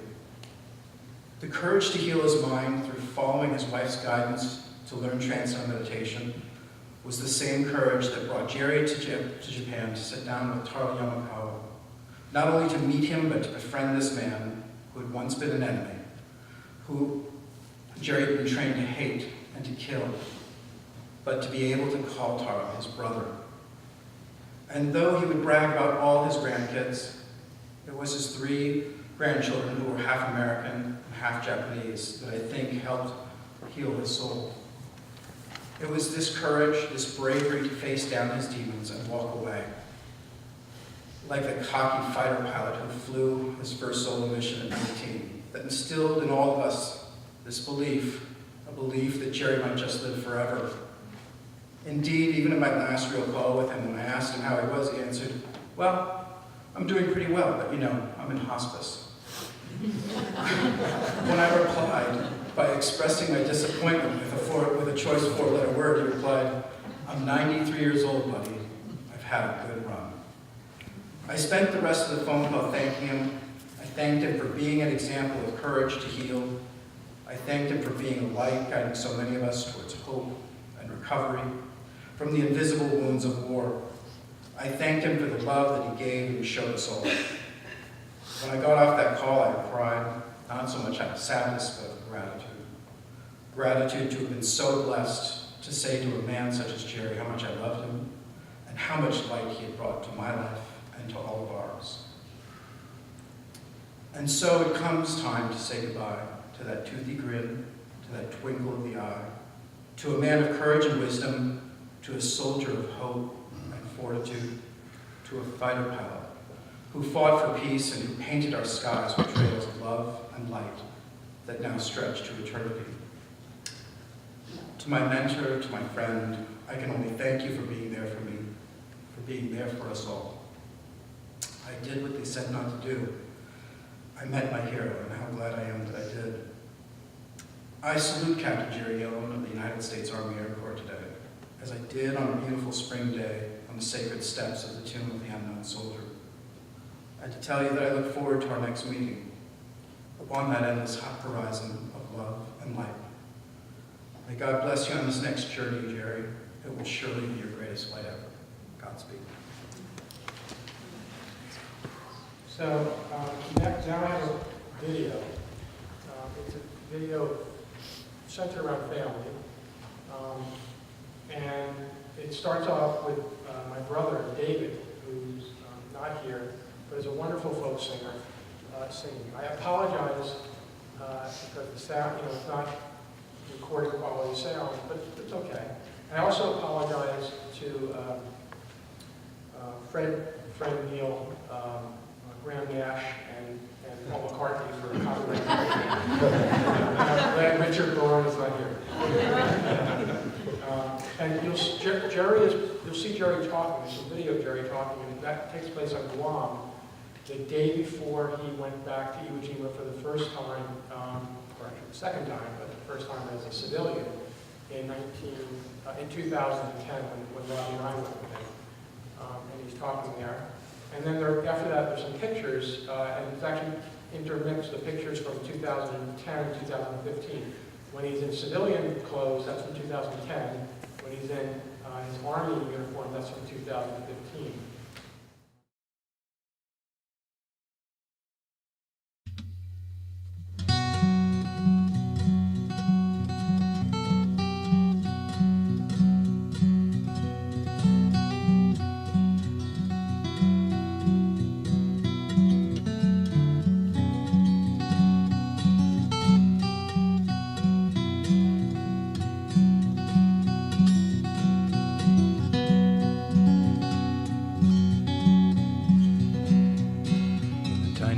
Of colored glass, my love was born, and the reds and golds and yellows were the colors in the dawn. Night brought down its purple cloak, all velvet to the sky.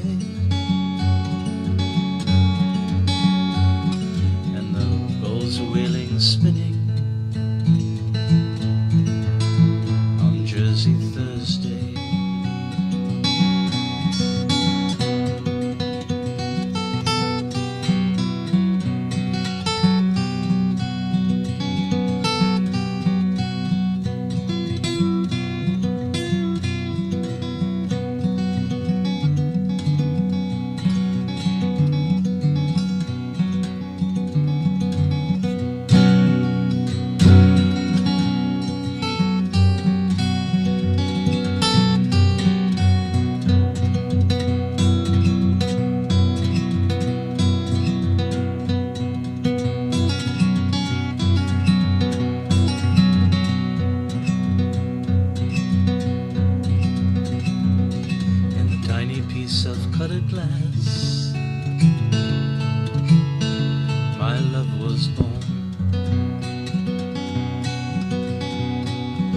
The reds and golds and yellows were the colors in the dawn.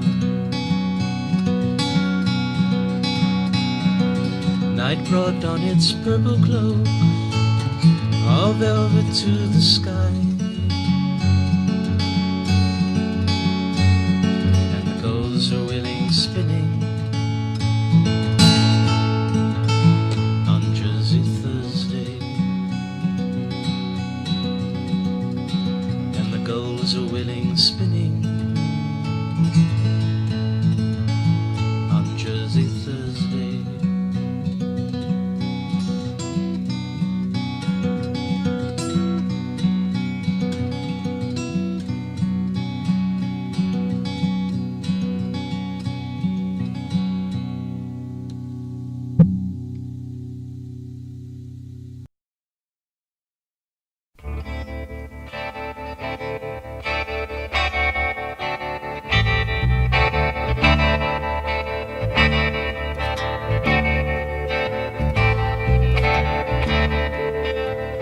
This old world may never change the way it's been.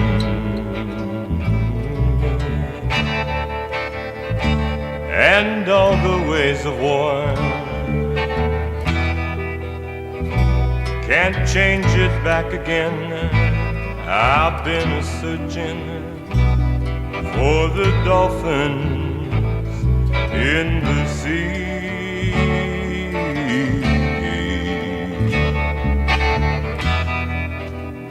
And sometimes I wonder, do you ever think of me?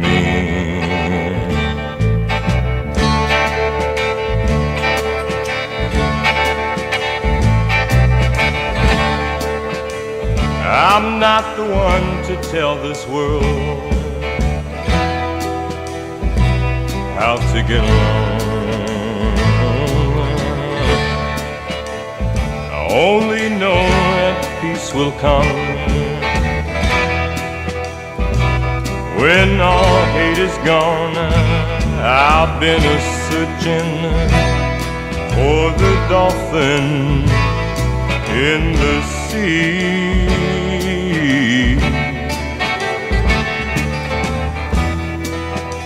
And sometimes I wonder, do you ever think of me?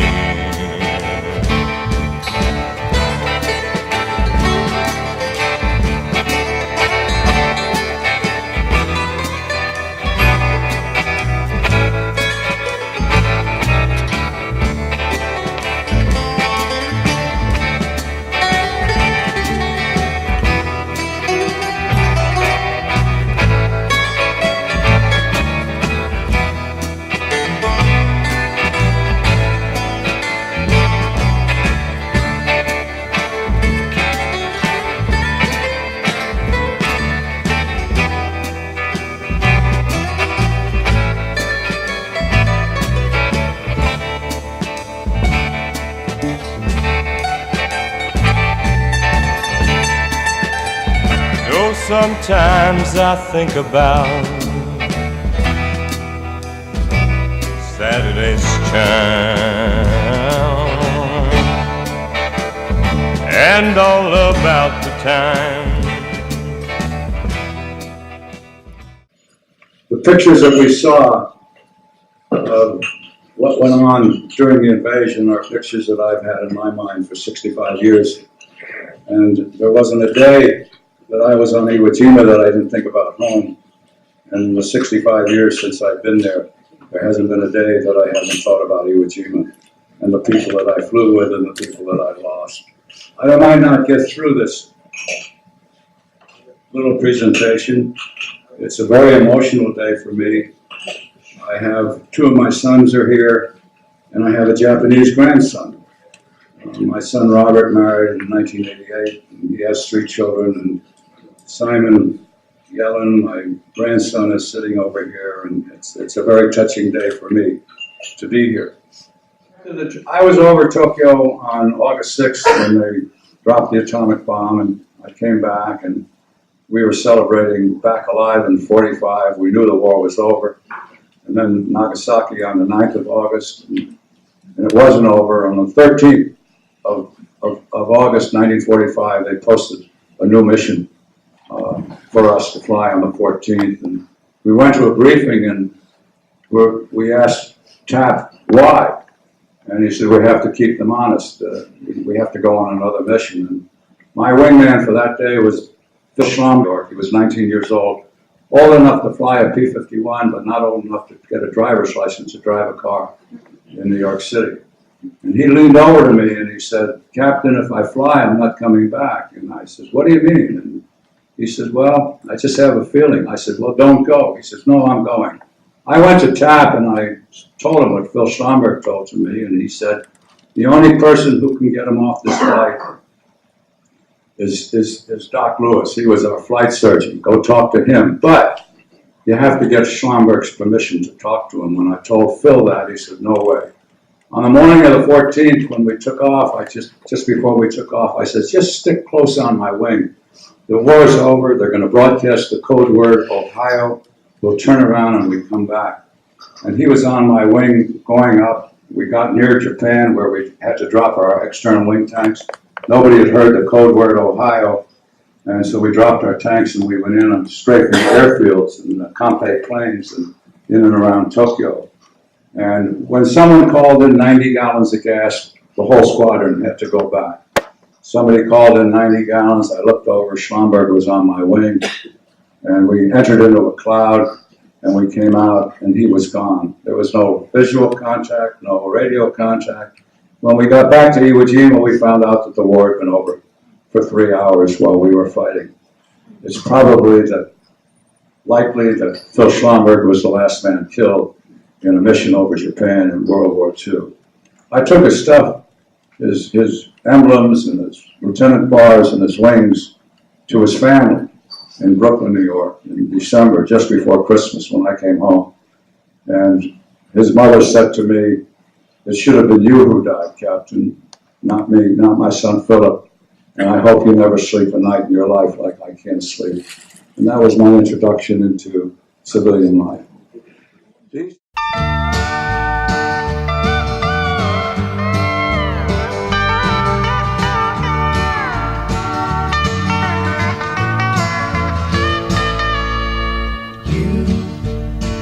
Who are on the road must have a code that you can live by, and so become yourself, because the past is just a goodbye.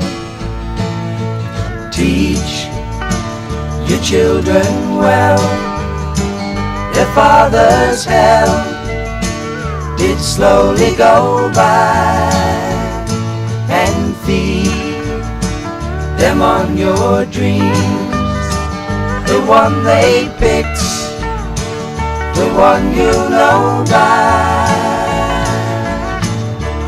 Don't you ever ask them why, if they told you you would cry, so just look at them and sigh. They love you.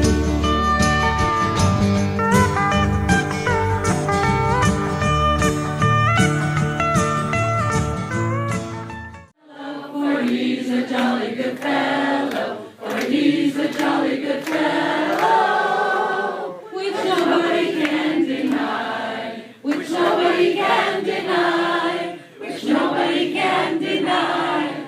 For he's a jolly good fellow, for he's a jolly good fellow, for he's a jolly good fellow, which nobody can deny.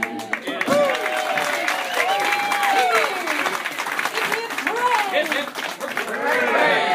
Hip hip hooray! Hip hip hooray!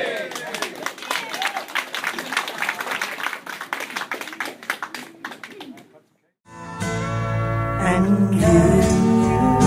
of tender years, can't know the fears that your elders grew by, and so please help them with your youth.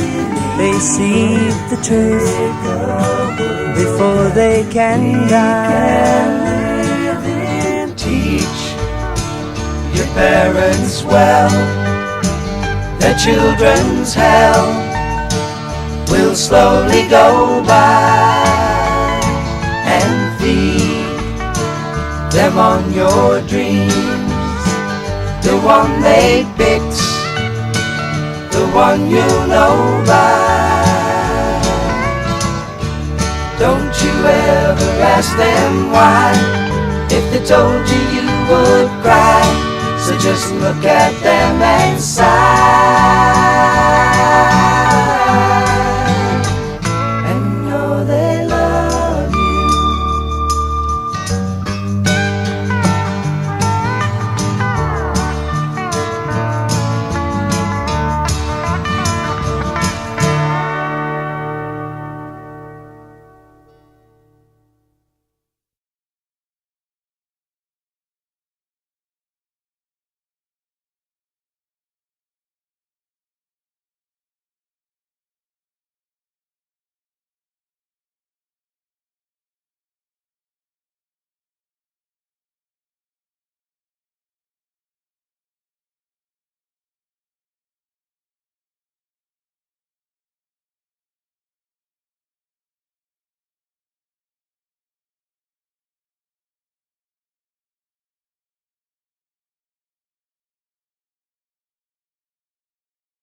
father shot his age between 72 and 82. He's now 92. Baby, you show who's boss out here, Daddy. Keep looking, it's out there.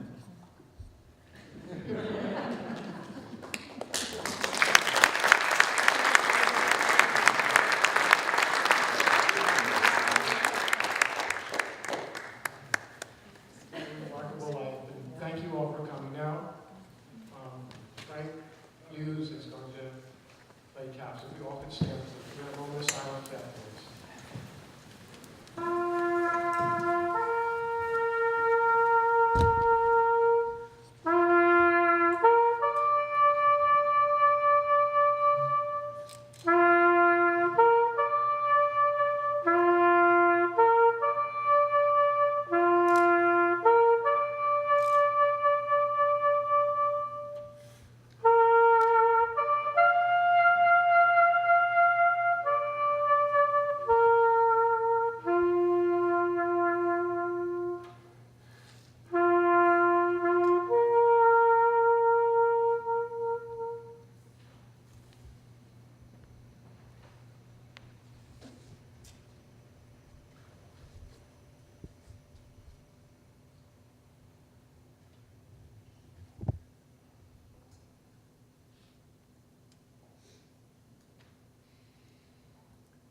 Thank you.